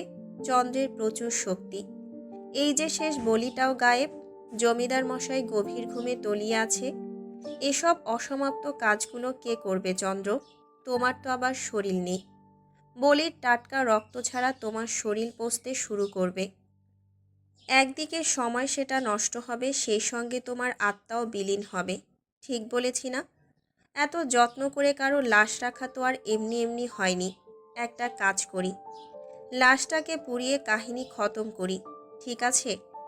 চন্দ্র রেগে গেল। যে মেয়েটাকে বলির জন্য এনেছিল তাকে পাওয়া যাচ্ছে না। এই নির্জন স্থানে ও আর জমিদার সাহেব ছাড়া সঙ্গে কেউ থাকে না বিধায় আজই খারাপ অবস্থা। বলিটা আজর জন্য ভীষণ গুরুত্বপূর্ণ। কালো শক্তির সাহায্য নিতে হবে, কথাটা ভেবেও বিড়বিড় করল। কোহিনূর ওর ওষ্ঠের দিকে তাকিয়ে আছে। কি হচ্ছে বুঝতে পারছে না। চন্দ্রের কফিন খুঁজতে হবে, ওটা ভীষণ দরকার। কথাটা ভেবেও পাথরকে ইশারা করলো সরে যেতে। তারপর নিজেও সরে আসলো। সেই পুরাতন প্রাসাদের ভেতরে এসে ওরা প্রতিটা জায়গা খুঁজে ফেলল, কিন্তু ফলাফল শূন্য। কোহিনূর চোখ বন্ধ করে ভেবে নিল আর কোথায় থাকতে পারে। এই চন্দ্রের সব রাস্তা বন্ধ করতে হবে। কথাটা ভেবেও দ্রুত বেরিয়ে এসে জঙ্গলের রাস্তায় নেমে আসলো। কেমন অদ্ভুত লাগছে। চন্দ্র ওর পেছনে আসেনি, এমনটা আশাও করেনি। পাথর চুপচাপ থাকতে না পেরে বলল, এই চন্দ্র আবার কোনো কাহিনী করছে আমার বিশ্বাস। ফারাবি ফারুকী অচেতন ঠিক আছে, যদি অন্য কেউ করে তবে? জানি না কিছু। শুনুন, চন্দ্রের কফিন খোঁজার আগে সাইদের আম্মিকে খোঁজা দরকার। কিভাবে ওনার কাছে পৌঁছানো যাবে কিছুই বুঝতে পারছি না। সুলতান ভিলাতে আমাদের ফিরতে হবে। আজকে রাতটুকু ফারাবি ফারুকীকে পাহারা দিতে হবে। চন্দ্র রক্ত না পেলে দুর্বল হবে, ওর শরীর পচে যাবে। দ্রুত চলুন। পাথর কোনো উত্তর দিল না। কোহিনূরের কথা মতো ছুটে চলল বাড়ির দিকে। চন্দ্রের মুখোমুখি হওয়ার জন্য এইটুকু করতেই হতো। কিছু জানার দরকার ছিল, জানা হয়েছে। চন্দ্রকে শেষ করতে যা যথেষ্ট। হাতের কফির মগটা ফ্লোরে ছুঁড়ে দিয়ে রাগে ফুলছে ঐশ্বর্য। অধরা ওর জন্য কফি এনেছে, যেটা ওর পছন্দ হয়নি। কাজের মেয়েটাকে ওর জন্য নামে মাত্রই রাখা হয়েছে। সব সময় কোথায় কোথায় ঘুরে বেড়াচ্ছে, খোঁজ নেই। ওর কি কোনো মূল্য নেই? অধরা বিরক্ত হচ্ছে ঐশ্বর্যের ব্যবহার দেখে। মেয়েটা দিনকে দিন বেয়াদব হচ্ছে। শব্দ শুনে জুবায়ের হন্তদন্ত হয়ে ভেতরে এসে অবাক হলো। ঐশ্বর্যের কাছে গিয়ে ওর হাতটা নিজের হাতের মুঠোয় নিয়ে স্নেহের সঙ্গে বলল, মা আমার, এভাবে রাগারাগি কেন করছো? আন্টির লেগে যেত তাই না? কি দরকার আমাকে বলো, ড্যাড আছে না? জুবায়ের আহ্লাদি কথাবার্তা শুনে অধরা ভীষণ চটে গেল। 2 দিন আগের কথাগুলো মনে পড়ছে। রাগ এখনো আছে। সেই রাগের সঙ্গে এই রাগ মিলেমিশে একাকার। নীরবতা ভেঙে ঐশ্বর্য ফুপিয়ে কেঁদে উঠে বলল, কাজের মেয়েটাকে আন্টি নিজের কাজে ব্যবহার করছে ড্যাড। আমার কোনো মূল্য নেই এই বাড়িতে। তুমি আমাকে এতিমখানাতে রেখে এসো, ভালো হবে। এখানে আর থাকতে চাই না আমি। জুবায়ের অধরার দিকে তাকিয়ে আছে। বউয়ের রাগ এখনো পর্যন্ত ভাঙাতে পারেনি। নিজের কাছে নিজেকে অপদার্থ মনে হচ্ছে। এখন মেয়েকে সাপোর্ট করে কি আবার ফেঁসে গেল? কথাটা ভেবেও মিনমিনে কণ্ঠে বলল, রাগ ছিল না খেতে কফিটা, এভাবে ফেললে কেন? ঠিক করনি, আন্টিকে সরি বলো। ঐশ্বর্য মুখের উপরে চুল রেখে ঢেকে রেখেছে, অনেক চেষ্টা করেও দাগ মেলানো যায়নি, দগদগে ঘা হয়ে আছে। নিজেকে সামনে নিয়ে ও জুবায়েরকে সরিয়ে দিয়ে বলল, সরি আন্টি, আমার ভুল হয়েছে, এমনটা আর হবে না। অধরা উত্তর দিল না, যেভাবে এসেছিল সেভাবেই চলে গেল। জুবায়েরও ছুটল বইয়ের পিছু পিছু। ওরা যেতেই ঐশ্বর্য চুলগুলো সরিয়ে মিররটার সামনে তুলে ধরল। কিন্তু একি, মিররে এটা কার ছবি দেখা যাচ্ছে? মানুষের মন যখন দুর্বল হয় তখন সে ভয় পেতে থাকে, ছোট ছোট বিষয়ে আতঙ্কগ্রস্ত হয়ে পুনরায় ভুল করতে থাকে। ঐশ্বর্যের ক্ষেত্রেও তেমনই হয়েছে। মুখের বৃষ্টি দাগটা নিয়ে টেনশন হচ্ছে। এতদিন রূপের বড়াই করে এখন যদি সেই সৌন্দর্যটাই না থাকে, তবে লোকের সামনে মুখ দেখাবে কিভাবে? তাছাড়াও অর্ধমানবী, ওর কিছুটা হলেও ক্ষমতা আছে। কোহিনূর সাধারণ হয়েও কিভাবে এত শক্তির অধিকারী হতে পারে ও মানতে পারছে না। মেয়েটা ওকে ঠান্ডা মাথায় কি ভয়ঙ্কর শাস্তিটাই না দিয়ে দিল। অন্য কেউ হলে প্রাণ নিয়ে নিত, কিন্তু এই মেয়ে ওকে মারেনি, বরং তিলে তিলে যন্ত্রণা পেয়ে মরার মতো অবস্থা করেছে। মিরর দেখতে ওর ভীষণ পছন্দ ছিল, এখন বিরক্ত লাগছে। তাছাড়া ওর ভয় করছে। কিছুক্ষণ আগে মিররে ও ভয়ঙ্কর একটা মুখ দেখেছে, যেটা ওর কিনা বুঝতে পারেনি। ঐশ্বর্য কাঁপা কাঁপা হাতে আবারও মিররটার সামনে ধরল। আবারও সেই মুখ। একপাশে লম্বা কাটা দাগ থেকে ইনফেকশন হয়ে পচন ধরেছে। ঐশ্বর্য ছলছল চোখে বিড়বিড় করল, না, এটা হতে পারে না। আমি অর্ধমানবী, আমার পরিণতি এতটাও খারাপ কিভাবে হবে? কোহিনূরকে ছাড়ব না আমি। ঐশ্বর্য থামতেই হঠাৎ আরও একটা সুন্দর মুখ দেখেও থমকে গেল। মিররে আবারও নতুন মুখ ভেসে উঠেছে। ঐশ্বর্যের ভ্রু কুঁচকে গেল, কপালে চিন্তার ভাঁজ পড়েছে। ঐশ্বর্য চোখ বন্ধ করে আবারও খুলল। ওকে চমকে দিয়ে ভেতর থেকে মিষ্টি কণ্ঠে আওয়াজ ভেসে আসলো, এমন ভয়ঙ্কর চেহারা নিয়ে আমার সম্মুখে এসো না মেয়ে, আমি সহ্য করতে পারছি না, দূরে যাও তুমি, এই মিরর তোমার জন্য না। মেয়েটার কথা শুনে ঐশ্বর্যের মেজাজ খারাপ হলো। এত বড় অপমান ওকে কেউ কখনো করেনি। ঐশ্বর্য ঝংকার দিয়ে বলে উঠল, তুমি জানো আমি কে? তোমার সাহস হয় কিভাবে আমাকে এভাবে অপমান করার? আমি ইচ্ছে করলে তোমার প্রাণ নিয়ে নিতে পারি। মিররের মধ্যে লুকিয়ে আছো, এত ভয় নিয়ে ঐশ্বর্যকে অপমান করছো তুমি? তুমি যা তাই তো বলছি। আমি সুন্দর বললেই তো আর তুমি সুন্দর হয়ে উঠবে না। এই চেহারা নিয়ে তুমি কিভাবে বাকিটা জীবন অতিবাহিত করবে ভেবেই আমি শিউরে উঠছি। সাধারণ কোনো মানুষ তোমার এই ভয়ঙ্কর রূপ দেখে জ্ঞান হারিয়ে ফেলবে। ঐশ্বর্য কানে হাত দিয়ে কেঁদে উঠল, ফুপিয়ে ফুপিয়ে বলল, থামো তুমি, আমি আর মানতে পারছি না। কোহিনূরের জন্যই সবটা হয়েছে। ওকে আমি ছাড়ব না, কাউকে ছাড়ব না। সে আমার বাবাকে মেরেছে, আমাকে কষ্ট দিচ্ছে, সব ধ্বংস করে ফেলব। কোহিনূরের নাম শুনে ভেতরে থাকা রমণী তাচ্ছিল্যপূর্ণ হেসে বলল, তুমি মুখেই যা বলো, কাজের কাজ কিছুই পারো না। কোহিনূর তোমার চাইতে শক্তিশালী, সে চাইলে তোমার থেকে এই বাড়ির ছাদটুকু নিয়ে নিতে পারে। তুমি লোভী ছলনাকারী, তোমার স্থান সবার নিচে হবে। ঐশ্বর্য এবার আর নিজেকে নিয়ন্ত্রণ করতে পারল না। রাগে দুঃখে হাতের মিররটা ফ্লোরে ছুঁড়ে দিল। সেটা গিয়ে ফ্লোরে ঝনঝন করে ভেঙে টুকরো টুকরো হয়ে ছড়িয়ে গেল। ঐশ্বর্য হাতের তালুতে মুখ ঢেকে নিল। হঠাৎ রিনরিনের সুরেলা কণ্ঠের হাসি শুনে ও মাথা তুলে তাকালো। ওর সামনে সাদা পোশাকে মিররের সেই মহিলা দাঁড়িয়ে আছে। ঐশ্বর্য হতবম্ব হয়ে গেল। কিছু জিজ্ঞাসা করতে মুখ খোলার আগেই মেয়েটা আবারও হেসে উঠল। হাতের ইশারায় ঐশ্বর্যের দিকে কিছু ছুঁড়ে দিয়ে বলল, আমি তোমার যন্ত্রণা কমিয়ে দিতে পারি, এর চাইতে বেশি পারবো না।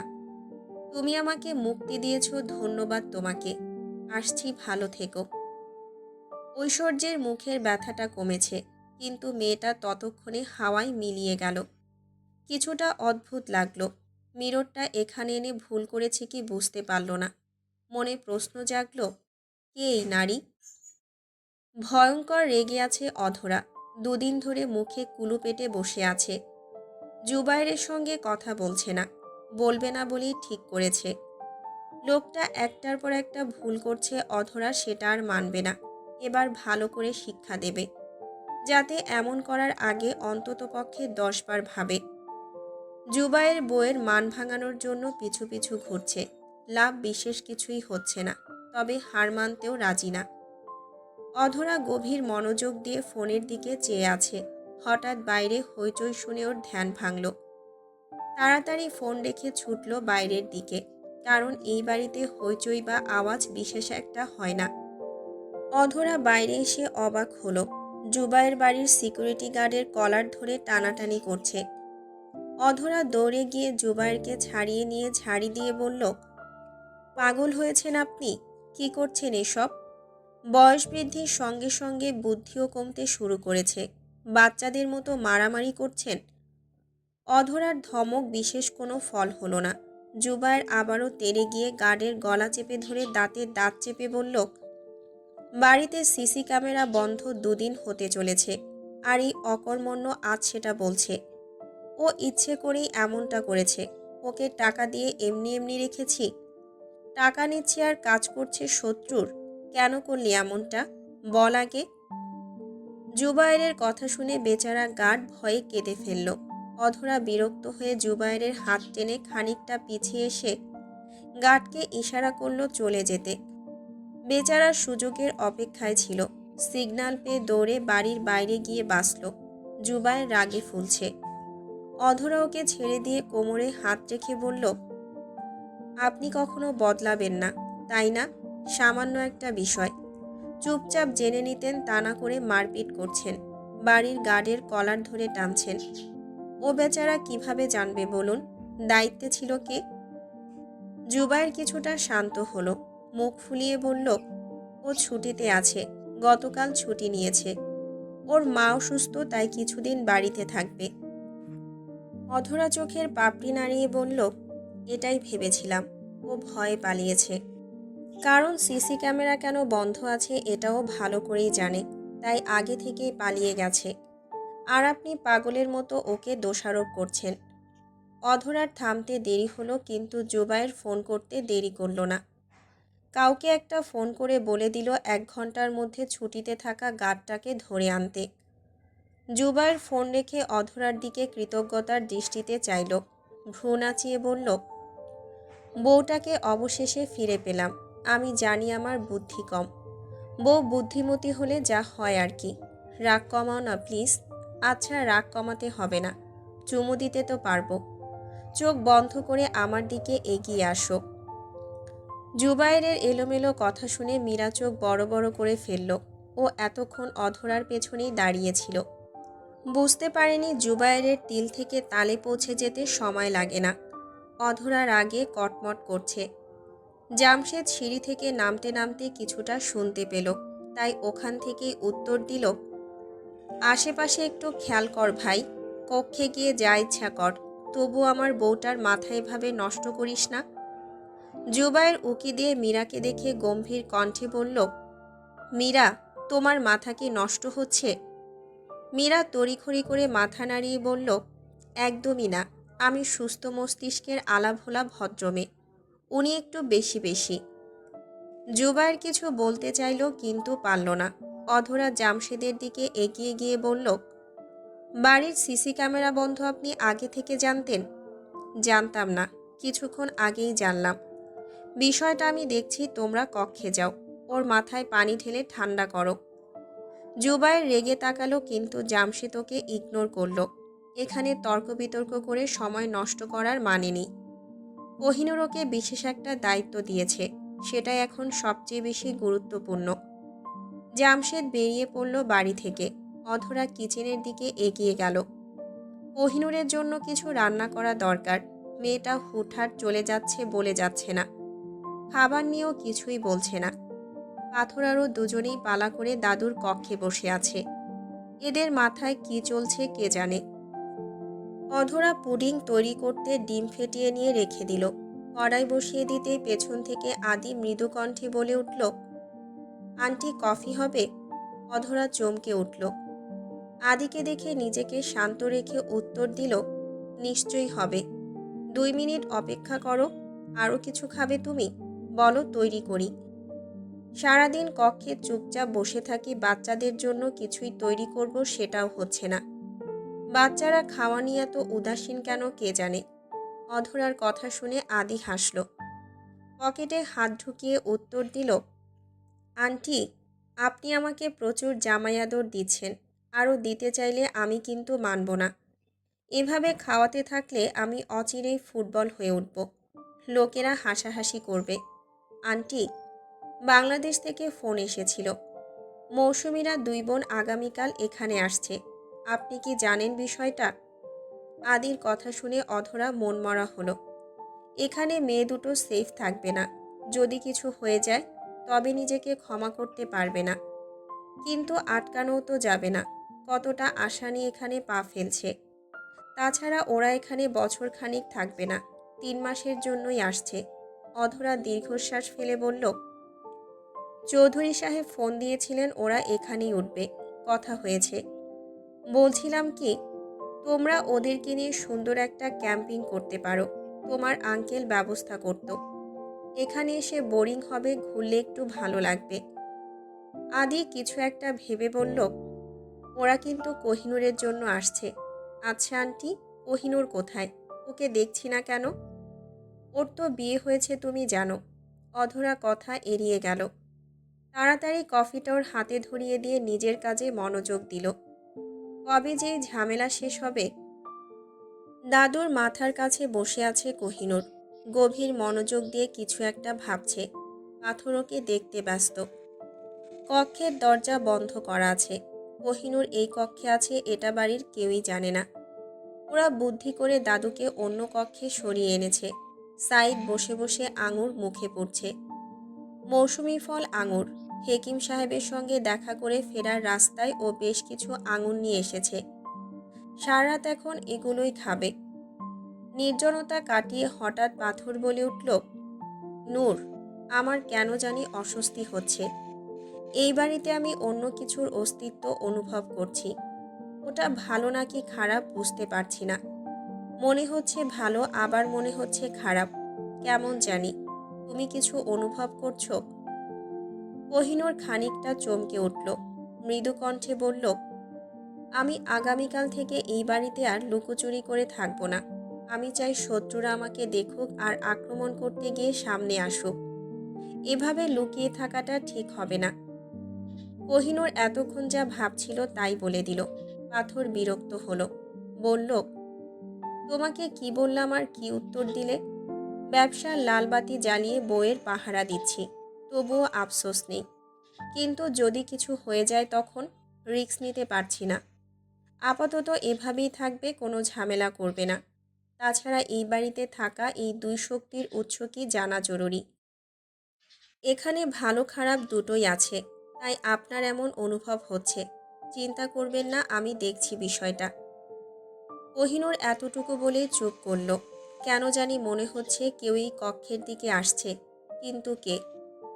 ওকে অবাক করে দিয়ে সত্যি এক রমণী সেখানে প্রকট হলো। কোহিনূর ঝটপট দাঁড়িয়ে পড়ল। কিছু বলার আগেই সাইদ হন্তদন্ত হয়ে উঠে গিয়ে ওনাকে জড়িয়ে নিয়ে উচ্চারণ করল, আম্মি জান আপনি? ভদ্রমহিলা কাছে ওকে জড়িয়ে ধরে। কোহিনূর বুঝতে পারল এটাই সাইদের আম্মি। কিন্তু এখানে কিভাবে আসলো বুঝল না।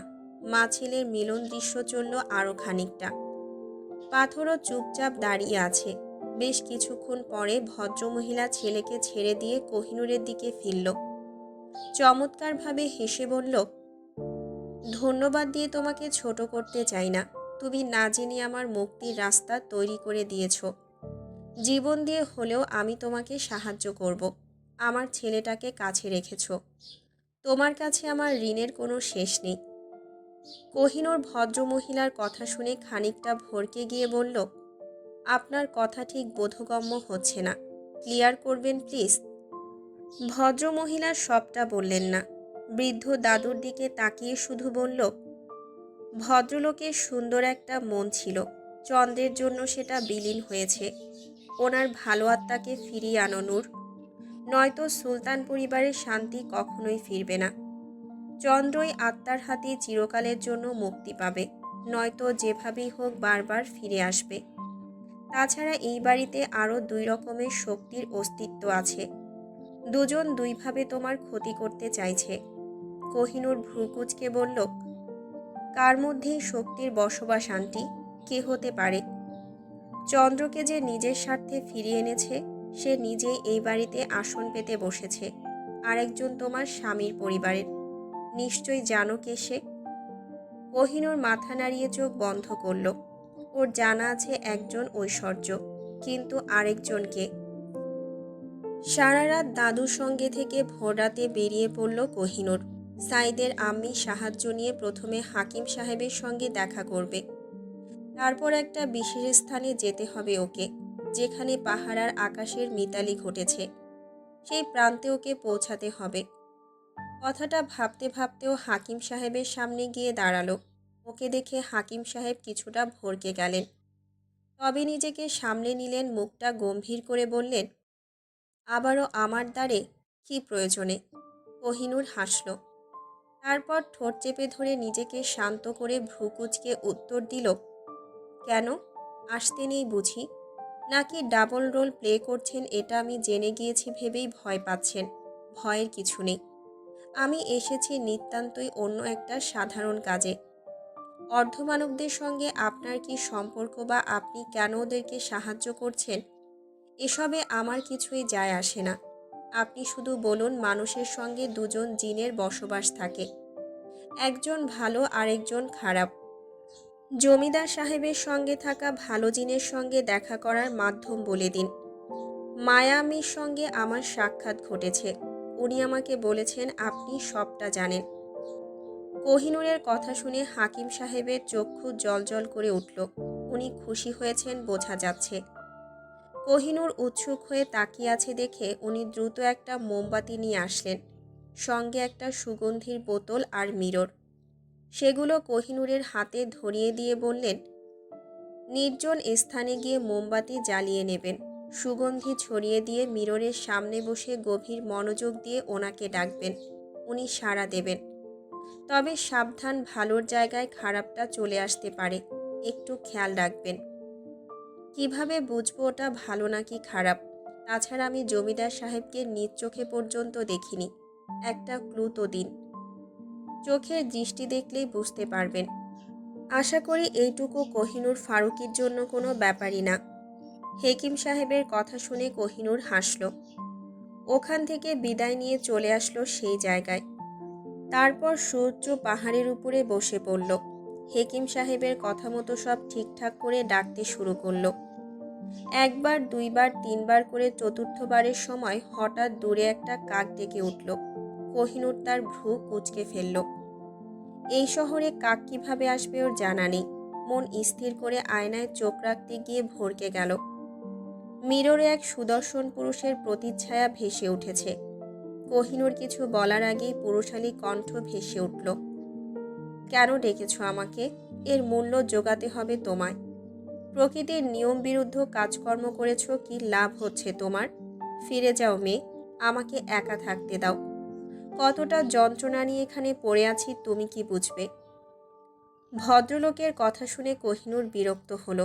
ঝাঝালো কণ্ঠে বলল, আপনার কর্মফল আমরা ভোগ করছি, আর আপনি এখানে বসে তামাশা দেখছেন?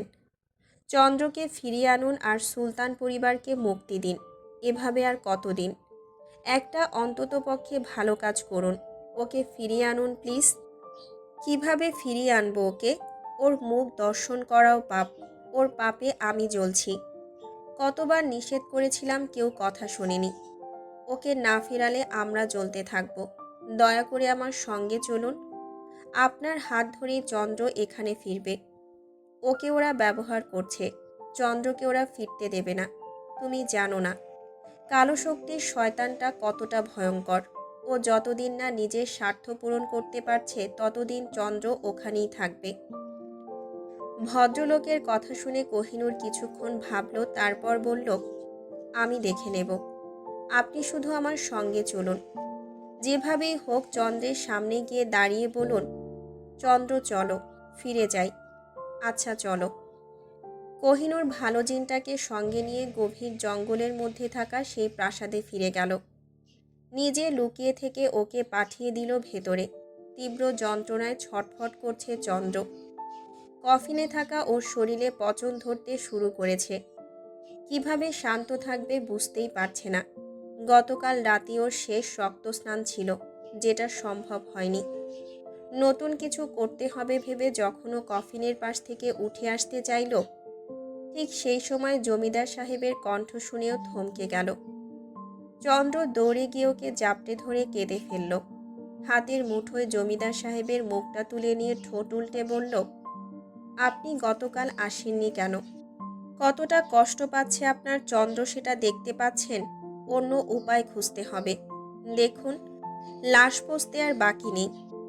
চন্দ্রের কথা শুনে উনি গম্ভীর কণ্ঠে বললেন, আমার সঙ্গে ফিরে চলো চন্দ্র, তোমার শরীরের দরকার হবে না। ওখানে আমার সঙ্গে থাকবে। যাবে তুমি? চন্দ্র জমিদার সাহেবের চোখের দিকে গভীর দৃষ্টিতে তাকালো। চোখে চোখে কথা হলো। কতদিনের সুধা নিবারণ হলো জানা নেই।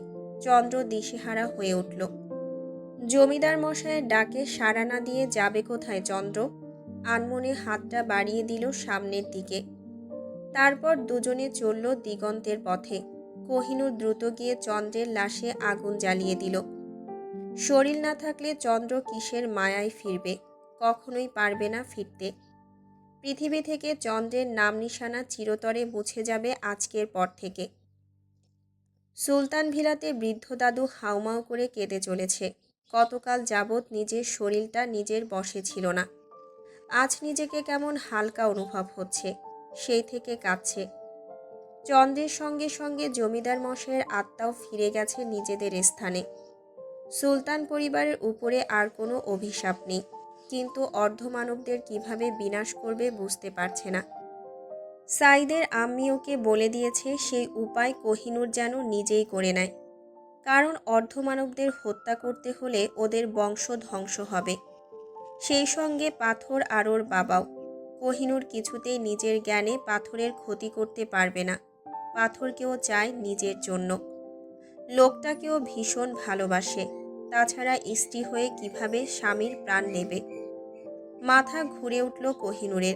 চুপচাপ বৃদ্ধ দাদুর সামনে গিয়ে বসল।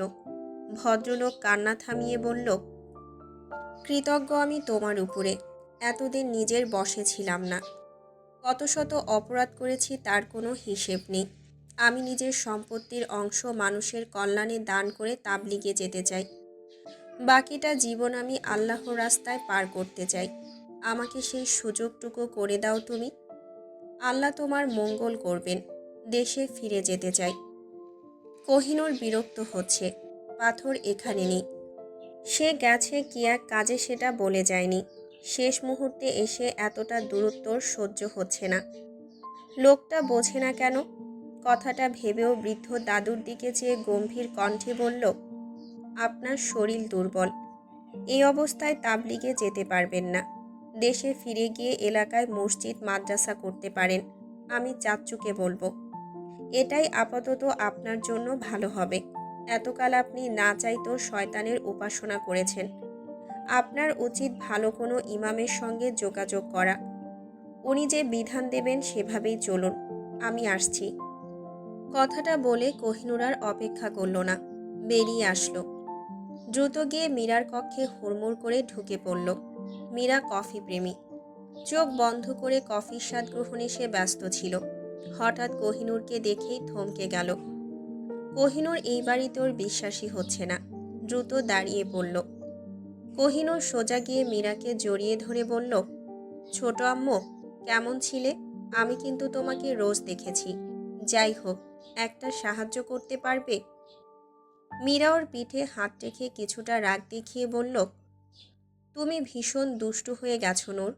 তোমার চাচ্চুর সঙ্গে দেখা করো অথচ আম্মুকে ভুলে যাও। আর সাহায্য চাইতে হবে কেন? শুধু বলো কি করতে হবে।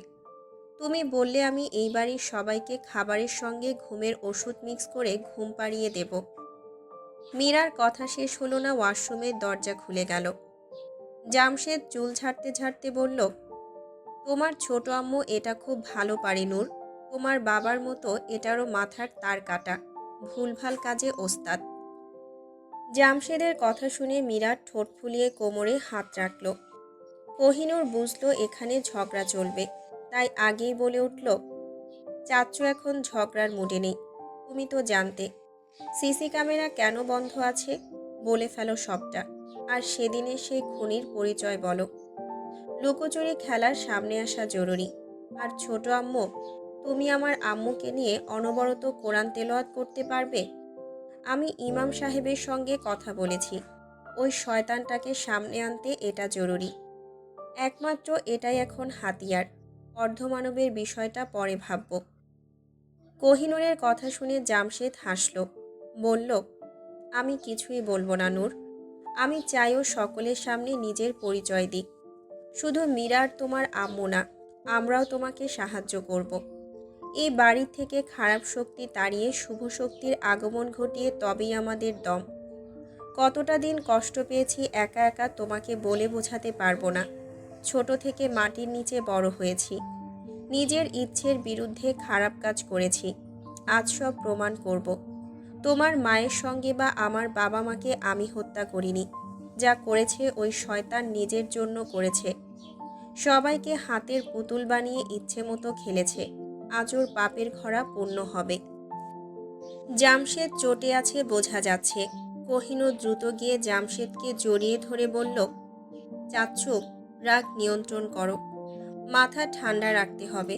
তুমি জানো পৃথিবী যতদিন আছে খারাপ শক্তি ততদিন পর্যন্ত থাকবে। ওদের কাজ হচ্ছে মানুষকে খারাপ পথে পরিচালিত করা। আমাদের পরিবারের উপর থেকে খারাপ শক্তির নজর চিরদিনের জন্য বন্ধ করতে হবে। সেই সঙ্গে কোহিনূরকে চিরতরে সমাহিত করতে হবে। না থাকবে বাঁশ, না বাজবে বাঁশি। যদি কোহিনূর না থাকে তবে আর কোনো খারাপ শক্তি আসবে না। কোহিনূরের কথা শুনে জামশেদ চমকে উঠল। কোহিনূরকে আষ্টে পৃষ্ঠে জড়িয়ে নিল। কিছুক্ষণ আগে যা যা বলেছে এখন আফসোস হচ্ছে। কোহিনূরকে সমাধি করতে হবে বিষয়টা ওর মাথায় ছিল না। এখন কি হবে ওদের? সুলতান পরিবারের একমাত্র উত্তরসূরি এই মেয়েটা। এই পরিবারে আর কোনো সন্তান নেই। কিভাবে থাকবে ওকে ছাড়া? তাছাড়া অধরা জুবাইয়ের মেয়ের জন্য পাগল হয়ে যাবে। না না, আর কোনো ঝামেলা করবে না। জামশেদ গম্ভীর কণ্ঠে বলল, নূর, তুমি পাথরের সঙ্গে বহু দূরে চলে যাও। এদিকটা আমি সামলে নেব। তোমাকে হারিয়ে আমরা ভালো থাকতে পারবো না। তুমি আমাদের প্রাণ। কোহিনূর চোখের পানি আড়াল করে নিল। স্বার্থপর হলে পরিবারের সঙ্গে নিরীহ মানুষেরও প্রাণ যাবে। একটা প্রাণের বিনিময়ে যদি বাকিরা ভালো থাকে তবে কোহিনূর তাই করবে। তবে চেষ্টা করবে পাথরকে রক্ষা করতে। কথাটা ভেবে ও জামশেদকে ছেড়ে দিয়ে বলল, তেমন কিছু হবে না চাচ্চু। তুমি অকারণেই ভয় পাচ্ছ। তুমি বাইরে আসো, আমি নিচে যাচ্ছি। মায়ের সঙ্গে দেখা করা হয়নি। কোহিনূর আর অপেক্ষা করল না, দ্রুতই বেরিয়ে পড়ল। জামশেদ অস্থির হয়ে উঠেছে। মীরা ওকে শান্ত করতে চাইল, কিন্তু হলো না। কি হতে চলেছে বোধগম্য হচ্ছে না। কোহিনূরের দিকে আহত দৃষ্টিতে তাকিয়ে আছে পাথর। বুকের বাম দিকে চিনচিন করে যন্ত্রণা হচ্ছে। কিন্তু মেয়েটার কোনো হেলদোল নেই। সাইদকে নিয়ে পরিকল্পনা করছে। দুজনের কথা শেষ হতেই ও পাথরের দিকে তাকিয়ে বিরক্ত হলো। ভ্রুকুটি করে বলল, এভাবে তাকিয়ে আছেন কেন? অস্বস্তি হচ্ছে, ওদিকে তাকান। পাথর মলিন হেসে উত্তর দিল, দেখতে দাও, কাছে তো আর টানছি না, তবু এত আপত্তি কেন? আচ্ছা, স্বামীর হক আদায় করেছ নূর? পরকালের চিন্তা ভুলে গেছো তুমি? আমার অধিকার দেবে না? হাতে হাত রেখে পথ চলার অঙ্গীকার সব তুমি এলোমেলো করে দিতে চাও নূর? আমার হৃদয়ের হাহাকার তুমি শুনতে পাচ্ছ? আমি তীব্র দহনে মারা যাচ্ছি। তোমার হৃদয় সত্যিই পাষাণ, দয়ামায়াহীন তুমি। একটু স্বার্থপর হতে পারতে, আমার জন্য, নিজের পরিবারের জন্য। কিন্তু হতে পারবে না জানি। তবে মনে রেখো, তুমি তোমার কাজ করছো, আমি আমার কাজ করব। দোষারোপ করতে পারবে না। পাথরের অস্থির লাগছে, কিছুতে নিজের উপরে বিশ্বাস রাখতে পারছে না। বাবার সঙ্গে দেখা করতে গিয়েছিল, সেখান থেকে ফিরেই কোহিনূরের কক্ষে এসেছে। পাথরের কথা শুনে কোহিনূরের কপালে ভাঁজ পড়ল। প্রশ্ন জাগল, কি করতে চলেছে পাথর? পৃথিবীর কোথায় কোন রহস্য লুকিয়ে আছে মানুষের সবটা জানা সম্ভব না। কিছু রহস্য মানুষের অগোচরেই থেকে যায়, আবার কিছু রহস্য সামনে আসে। জামশেদ কোহিনূরের সঙ্গে আলোচনা করে মারিয়াকে বাড়িতে ফিরিয়ে এনেছে। সেই থেকেই মেয়েটা কাঁদছে। এতদিন ওর সঙ্গে কি হয়েছে কিছুটা মনে আছে, বাকিটা মনে নেই। যখন জ্ঞান ফিরত তখন কিছুটা বুঝতে পারত। জুবাইয়ের বোনকে জড়িয়ে ধরে রেখেছে, হোক রক্তের সম্পর্ক নেই তবুও ছোট থেকে বড় করেছে। মেয়েটার সঙ্গে এই বাড়ির মানুষের রক্তের সম্পর্ক ছিল না বিধায় ছোট থেকে ওর প্রতি সবাই এমন উদাসীন ছিল। কিন্তু জুবাইর কখনো অবহেলা করেনি, বোনকে আগলে রেখেছে। ও যে কানে শুনতে পারে সেটা কাউকে বলতে নিষেধ করেছে, কারণ জানাজানি হলে সবাই ওর সম্পর্কে ঘাটাঘাটি করত। ও যে সুলতান বাড়ির মেয়ে না এটা জুবাইর জানত, তবুও কাউকে বলেনি। অধরা ওকে নিজের কাছে বসিয়ে নিল। মেয়েটার শরীর বেশ দুর্বল। কোহিনূর নিজের কক্ষে সাইদ, পাথর আর সাইদের আম্মির সঙ্গে আলোচনা করছে। পাথর মুখটা গম্ভীর করে রেখেছে, মুখে কোনো হাসি নেই। সাইদের আম্মি নীরবতা কাটিয়ে বলে উঠলেন, নূর, তুমি ঐশ্বর্যের বাবাকে হত্যা করেছিলে, কিন্তু সে আদৌ মারা যায়নি। ওর শরীরের মৃত্যু ঘটেছে, কিন্তু ওর আত্মা কিন্তু অক্ষত আছে। ও চাইলে যে কোনো মানুষের শরীর দখল করে আবারও নিজের কুকর্ম চালাতে পারে। এমন কিছু করতে হবে যাতে ওরা আর কখনোই না ফিরে আসে, বুঝলে তুমি? অর্ধমানবদের চিরতরে মারতে হলে অন্য কিছু ভাবতে হবে, ওরা সংখ্যায় অনেক। মায়ার কথা শুনে কোহিনূর উত্তর করল না, ও গভীর চিন্তায় মগ্ন আছে। সাইদ কিছু একটা ভেবে বলল, নূর, জাদুলিপির সাহায্য নিতে পারো তুমি। ওই লিপিতেই কিন্তু তোমার সমস্যার সমাধান রয়েছে। জনাবের রূপ ধরে আধার কিন্তু ওই লিপির জন্যই এসেছিল, সেটা এমনি এমনি না। ওর ৮ম পৃষ্ঠাতে তুমি তোমার মনের ইচ্ছের কথা লিখে দাও। অর্ধমানব আর শয়তানের শক্তির জটিলতা থেকে মুক্তি পেতে চাও, ওখানে উল্লেখ করো পাপের বিনাশ চাও, ঝামেলা শেষ। সাইদের কথা শুনে কোহিনূর চমকে উঠল। এতদিনে ছেলেটা ভালো একটা বুদ্ধি দিয়েছে, কিন্তু সমস্যা আছে। ওসব কালো শক্তির সাহায্য নিলে ওটা জীবিত হয়ে উঠবে। ওই শক্তির হাত ধরে আবারও কোনো শয়তানি শক্তি এসে হাজির হবে। কিন্তু এছাড়া তো ভালো কোনো বুদ্ধিও মাথায় আসছে না। কোহিনূর মুখটা গম্ভীর করে বলল, সাহায্য নেব বললেই নেওয়া যায় না। জাদুলিপির জন্য আবার নতুন কোনো ঝামেলা ফিরে আসবে। নূর, তুমি হয়তো ভুলে যাচ্ছ তোমার মধ্যে যে শক্তি আছে সেটাও কিন্তু শেষ হবে না। সৃষ্টি করা যতটা সহজ ছিল ধ্বংস করা ততটাই কঠিন হবে। তুমি হয়তো ভাবছো তোমার আত্মত্যাগের মধ্যে দিয়ে ওর শক্তি হারাবে, তবে ভুল ভাবছ। ও তোমাকে ছেড়ে অন্য কাউকে ধরবে। মোট কথা, যতদিন খারাপ শক্তি আছে ততদিন থাকবে। তাছাড়া আল্লাহ নিজেই শয়তানকে সৃষ্টি করেছেন। তোমার কি সাধ্য ওদেরকে মেরে ফেলার? বুদ্ধি দিয়ে ভাবো। আমি কোহিনূরের রক্ষক হিসাবে তোমাকে সাহায্য করছি। যতদিন ওটা তোমার মধ্যে থাকবে ততদিন আমি তোমার সঙ্গে থাকব। ভালো পরামর্শ দিতে চাই, আর কিছু না। সাইদের কথা শেষ হতেই পাথর জাদুলিপি কোহিনূরের সামনে তুলে ধরল। মুখটা থমথমে করেই বলল, লিখে ফেলো নূর, তোমার মনে যা ইচ্ছা আছে লিখে ফেলো। আমি তোমার সঙ্গে আছি, দ্রুত করো। কোহিনূর চুপচাপ জাদুলিপিটা নিজের হাতে তুলে নিল, লিখতে শুরু করল। আমি সুলতান বংশের উত্তরসূরি সুলতান জুবাইর ফারুকীর একমাত্র কন্যা সুলতানা কোহিনূর ফারুকী। বংশানুক্রমে অভিশপ্ত হয়েই আমার জন্ম।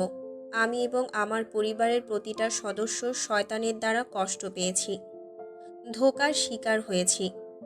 আল্লাহর রাস্তা থেকে সরে এসেছি। আমি চাই এই শয়তানি শক্তি শেষ হোক। অর্ধমানবের মধ্যে পূর্ণ আত্মা ব্যতীত সকলের জীবনের পরিসমাপ্তি ঘটুক। অভিশাপ কাটিয়ে সুস্থ স্বাভাবিক হয়ে পৃথিবীতে আল্লাহর বিধান মেনে জীবন অতিবাহিত করুক। কালো শক্তির পরাজয় ঘটুক। সকল শুভ অশুভ শক্তি শেষ হোক। আমি বিনিময় করতে প্রস্তুত আছি। কোহিনূর লেখা শেষ করে চোখ বন্ধ করল। ওর জানা নেই এখন ওর থেকে কি চাওয়া হবে। পাথর দ্রুত কোহিনূরের থেকে জাদুলিপিটা নিয়ে বন্ধ করে দিল। বাইরে ঠক ঠক আওয়াজ হচ্ছে। ডাইনিং রুমে অধরা আর মীরা সুর করে কোরআন তেলাওয়াত করছে। সুলতান ভিলাতে কোরআনের মিষ্টি আওয়াজ ছড়িয়ে পড়েছে। কোহিনূর দ্রুত দরজা খুলে বেরিয়ে আসলো। বাইরে জুবায়ের দাঁড়িয়ে আছে। কোহিনূর দরজা খোলা মাত্রই জুবায়ের এসে ওকে নিজের সঙ্গে জড়িয়ে নিয়ে বলল, ঠিক আছো তুমি? উপরে চিৎকার চেঁচামেচি হচ্ছে। ঐশ্বর্য কেমন জানি করছে। বুঝতে পারছি না কি হচ্ছে বাড়িতে। কোহিনূর নিজেকে সামলে নিয়ে জুবায়ের থেকে ছাড়িয়ে নিয়ে বলল, করতে দাও চিৎকার। তুমি বড্ড ভালো মানুষ বাবা। তোমার ভালো মানসিকতার সুযোগ নিয়ে শত্রুরা এই বাড়িতে ঘাঁটি করেছে। তুমি বুঝতে পারোনি। ওখানে যাও, চুপচাপ তালাওয়াত করো। যতক্ষণ থামতে না বলবো ততক্ষণ চলবে। জুবায়ের মাথা নাড়িয়ে কোহিনূরের কপালে চুমু দিয়ে চলে গেল। দোতলা থেকে চিৎকারের আওয়াজ ভেসে আসছে। হঠাৎ চারিদিক কেমন দুর্গন্ধময় হয়ে উঠল। নিঃশ্বাস নেওয়া কঠিন হয়ে উঠেছে। আরমান ফারুকী ধূপধাপ পা ফেলে ডাইনিং রুমে এসে হুঙ্কার দিয়ে বলল, এসব কি হচ্ছে বাড়িতে? এক্ষুনি সব বন্ধ করা হোক। বলেছিলাম না চিৎকার চেঁচামেচি করা যাবে না আমার বাড়িতে। আরমান ফারুকের কথা শেষ হতেই কোহিনূর এগিয়ে আসলো। মুখটা কঠিন করে বলল, কোহিনূরের বাড়িতে কি চলবে আর কি চলবে না সেটা কোহিনূর নিজেই ঠিক করবে। আপনার গুণের তো কোনো শেষ নেই। সেই গুণের প্রকাশ ঘটাতে এসবের এখন বড্ড বেশি দরকার। ওদিকে তেলাওয়াত চলবে, এদিকে শয়তান বিদায় নেবে। সুন্দর ব্যবস্থা করেছি না? আর সুখের বিষয় হচ্ছে, বাড়ির বাইরে বাগানের দিকে ছোটোখাটো একটা মজলিস বসিয়েছি। আসলে কি হয়েছে, বাংলাদেশ থেকে একদল মেধাবী মাদ্রাসার শিক্ষার্থীরা একটা প্রতিযোগিতায় এসেছিল।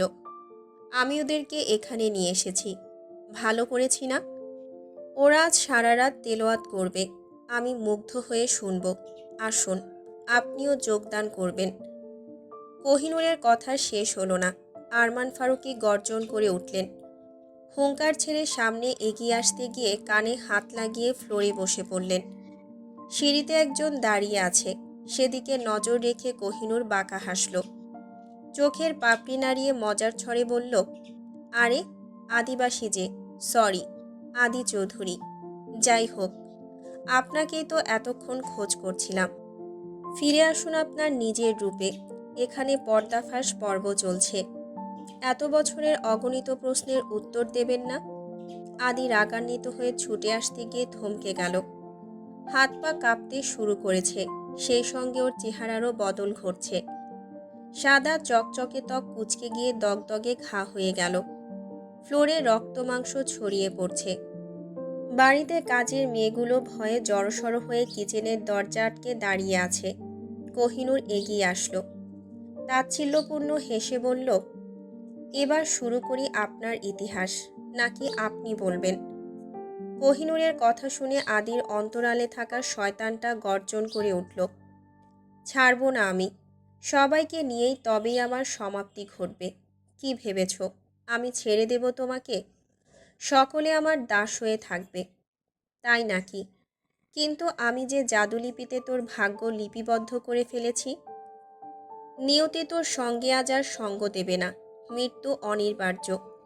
বহুকাল পূর্বে সুলতান জুবায়ের ফারুক আর অধরা বাড়িকে এতিম করতে যখন তোর হাত কাঁপেনি, তখন আজ আমারও হাত কাঁপবে না। কৌশলে অধরা বাড়িকে এই বাড়ির বউ করে আনা হয়েছিল তোর প্ররোচনাতেই, তাই না? শুধুমাত্র কোহিনূরকে আবারও ফিরিয়ে আনতে। কিন্তু একটা কথা কিভাবে ভুলে গেলি? কোহিনূর শুভ শক্তির প্রতীক ছিল। সেটা হস্তগত করতে হলে আরও বুদ্ধির দরকার। কিছু কিছু জায়গায় শক্তি না বুদ্ধির দরকার। প্রথম থেকে খেলাটা ভালোই চলছিল। আরমান ফারুকীকে পুরোপুরি নিজের বশে এনে জুবায়ের ফারুকীর বাবা মাকে হত্যা করা। ওদের বিয়ে এই পর্যন্ত সবই ঠিক ছিল, কিন্তু পরবর্তীকালে সবটাই ভুল হয়ে গেছে। কি দরকার ছিল আদিকে বশ করার? বেচারা ভালো মানুষ ছিল। ভুল এটাই যে আমাকে দেখে ওর মধ্যে মুগ্ধতা এসেছিল। আমাকে পেতে চাইছিল, কিন্তু চন্দ্র এসে ঝামেলা করল। আদিকে ফেলে দিয়ে হাত পা ভেঙে দিল, বাধ্য করলো বিয়ে করতে।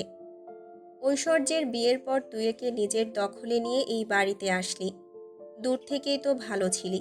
সুলতান পরিবারের সঙ্গে খান পরিবার, দুটোই তোর জন্য অভিশপ্ত। কোহিনূরের সৃষ্টি তোর জন্য। পৃথিবীতে কালো জাদুর সঙ্গে সরল মানুষদের ভাগ্য জুড়ে দিয়েছিস। চন্দ্রকে সাহায্য করেছিস, কত কত পাপ তোর। কোহিনূরের চোখ দিয়ে আগুন ঝরছে। অধরা থমকে গেল। ওর মনে অনেক অনেক প্রশ্ন রয়েছে। ও চুপ থাকতে পারল না। বলে দিল, আমি একদিন স্বপ্ন দেখেছিলাম এই বাড়ির ফ্লোরে আমার বাবা মা আর শ্বশুর শাশুড়ির হাতে পায়ে শিকল দ্বারা বাঁধা। ওদেরকে টেনে নিয়ে যাওয়া হচ্ছে। এসবের মানে কি নূর? কোহিনূর মায়ের কথা শুনে পেছনে ফিরে বলল, ওটা তোমাকে বোঝানোর জন্য। দাদুর সঙ্গে থাকা জিনেরা তোমাকে দেখিয়েছিল, যাতে তুমি সাবধান হয়ে এই বাড়ি থেকে দূরে চলে যাও।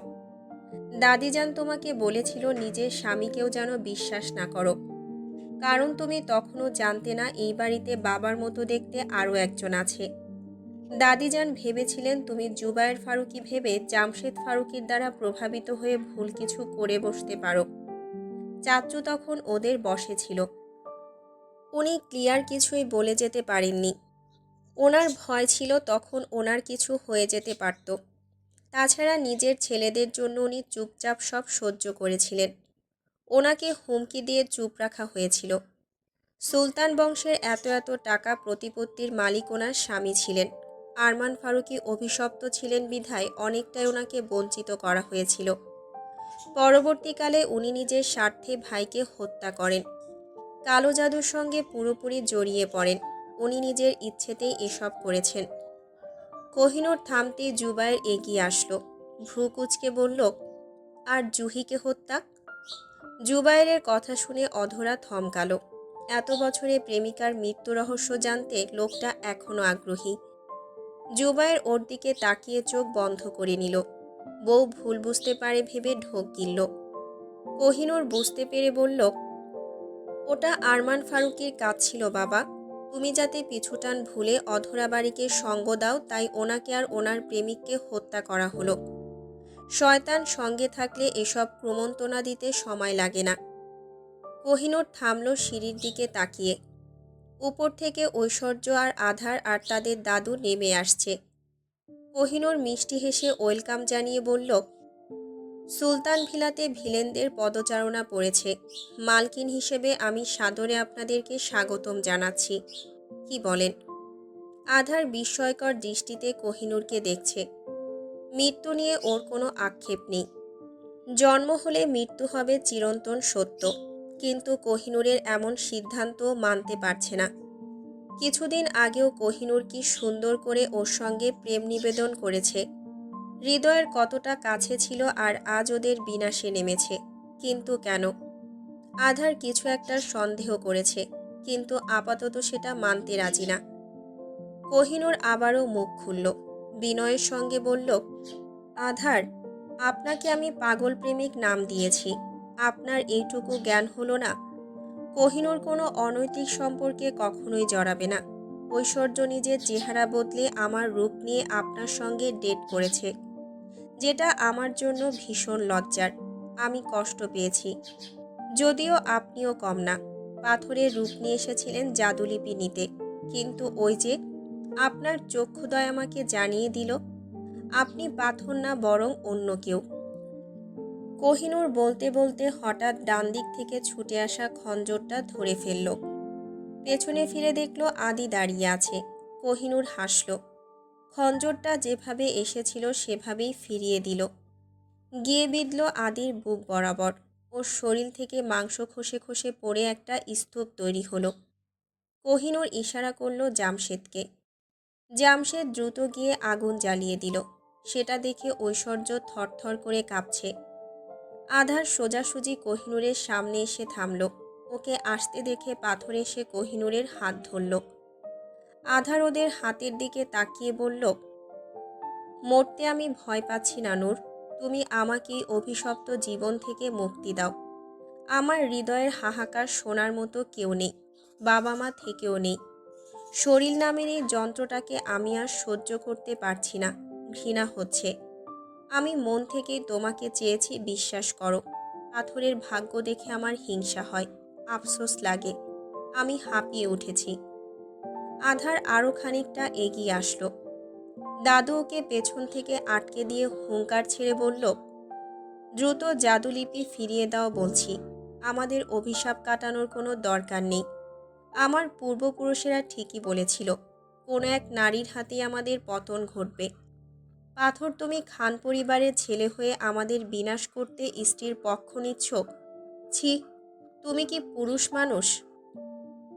যার শুরু আছে তার শেষও আছে। মানতে চাইছেন না কেন দাদু? এই অভিশপ্ত জীবন নিয়ে কতদিন আর পৃথিবীতে থাকবেন?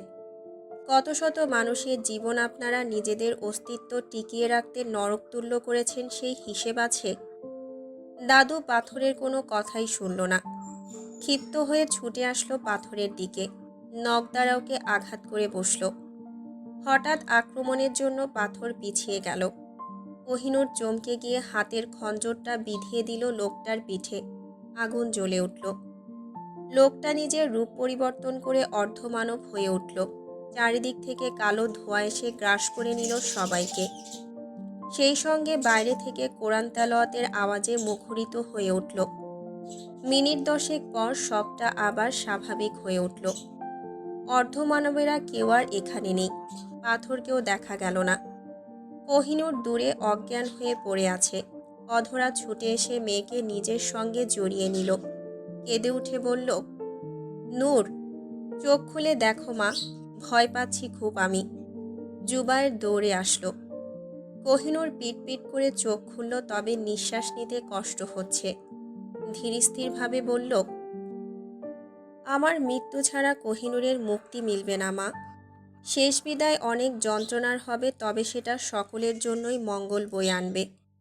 আমার রক্তে ওটা মিশে আছে। কেঁদো না প্লিজ। কোহিনূর চোখ মেলে দেখল ওর থেকে কিছুটা দূরে পাথর দাঁড়িয়ে আছে। 1 পা 2 পা করে ওর কাছে বসতে বসতে বলল, আমি জানতাম নূর, তুমি আমাকে রক্ষা করতে চাইবে, কিন্তু আমি তো সেটা মানতে পারিনি। তোমার আগেই আমি সেখানে তোমার আমার ভাগ্য লিপিবদ্ধ করেছি। তোমার সঙ্গে নিজের প্রাণটাকেও বিসর্জন দিয়েছি।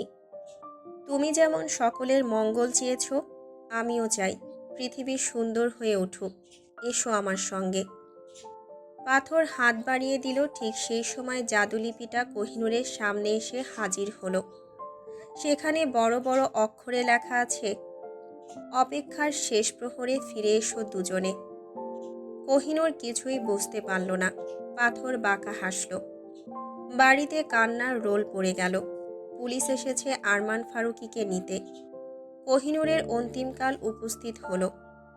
জামশেদ চোখের পানি মুছে নিয়ে কোহিনূরের হাত ধরে বলল, আমাদের ছেড়ে যেও না, কষ্ট হবে মা। কোহিনূর থেমে থেমে বলল, কোথায় যাচ্ছি? এই যাওয়া হয়তো শেষ যাওয়া হবে না চাচ্চু। তোমার কোহিনূর আবারও ফিরবে, দেখে নিও। তার মধ্যে থাকা শক্তির মৃত্যু হবে না। ধৈর্য ধারণ করো, আমাকে যেতে দাও, কান্নাকাটি করো না। জামশেদ ফুপিয়ে উঠল। এলোমেলো লাগছে সব। কাঁদতে কাঁদতে বলল, সেই খুনিকে তুমি শুনবে না? না চাচ্চু, আমি জানি ওটা আদি নিজেই ছিল। ঐশ্বর্যকে খেপিয়ে তুলতে এমনটা করেছে, ঠিক না? জামশেদ শব্দ করে কাঁদল। অধরা হঠাৎ চুপচাপ হয়ে গেল।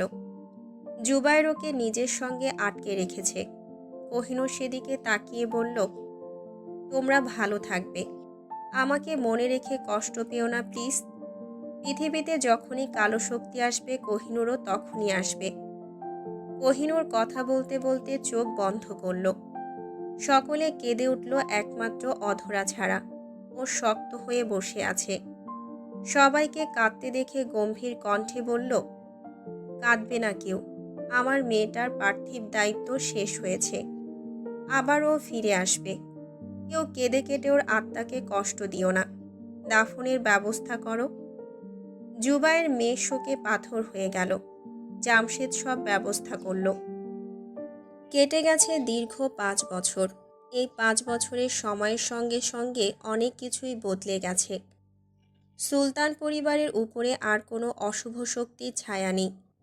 মীরার 2 বছরের একটা মেয়ে আছে। অধরার 3 বছরের একটা ছেলে আছে। কোহিনূরের স্মৃতি সবাইকে তাড়া করে, তবুও সবাই মানিয়ে নিয়েছে। কোহিনূর বলেছিল ফিরবে। অধরা সেই আশায় বুক বেঁধে আছে। ওর জানা নেই আদৌ সে ফিরবে কিনা। জুবাইয়ের ছেলেকে নিয়ে বাইরে ঘুরতে গিয়েছিল।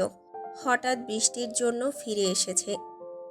কক্ষে ফিরে অধরাকে চুপচাপ জানালার দিকে তাকিয়ে থাকতে দেখে ও পেছন থেকে জড়িয়ে ধরে ওর কাঁধে থুতুনি রেখে বলল, মন খারাপ? অধরা দীর্ঘশ্বাস ফেলে বলল, মেয়েটা ফিরবে বলেছিল, তাই না? ওসব মনে করে আবারও কষ্ট পাচ্ছ তুমি? আমার মেয়েটাকে একটু শান্তি দাও প্লিজ। ফিরবে বললেই কি ফেরা যায়? ওর শক্তি ফিরবে ও না। বোঝো না কেন তুমি? শোনো না, মন খারাপ করো না। অধরা পেছনে ফিরে জুবাইরের কাঁধে মাথা রেখে বলল, ভীষণ কষ্ট হচ্ছে। 2 হাতে আগলে ওকে বড় করেছি, আপনি ছিলেন না। এত কিছুর পরে ওকে নিজের কাছে রাখতে পারলাম না। মায়ের মন তো। জুবাইর কথা বলল না, অধরাকে আগলে রাখল।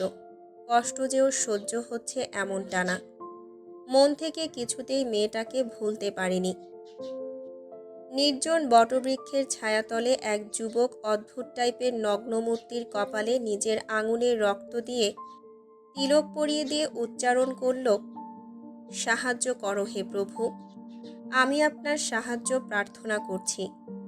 বিনিময় করতে আমি রাজি আছি। কি চাই আপনার? লোকটার প্রার্থনা শুনে হঠাৎ চাদরে মোড়ানো এক লোক এসে ওর সামনে দাঁড়ালো। ভয়ঙ্কর হেসে উত্তর দিল, সুখের ঘরে আগুন লাগাও, রক্ত দিয়ে ভোজন করাও, কোহিনূরের প্রকাশ ঘটাও। কথাগুলো বলে লোকটা আবারও হাসল। সেই হাসির মানে বোঝার সাধ্য কারণেই। কোহিনূরের প্রকাশ না ঘটলেও শয়তানের প্রকাশ নিশ্চয়ই ঘটবে। সেখানে নতুন কোনো রহস্যের জাল বুনন করার প্রস্তুতি পর্ব শুরু হয়ে গেছে।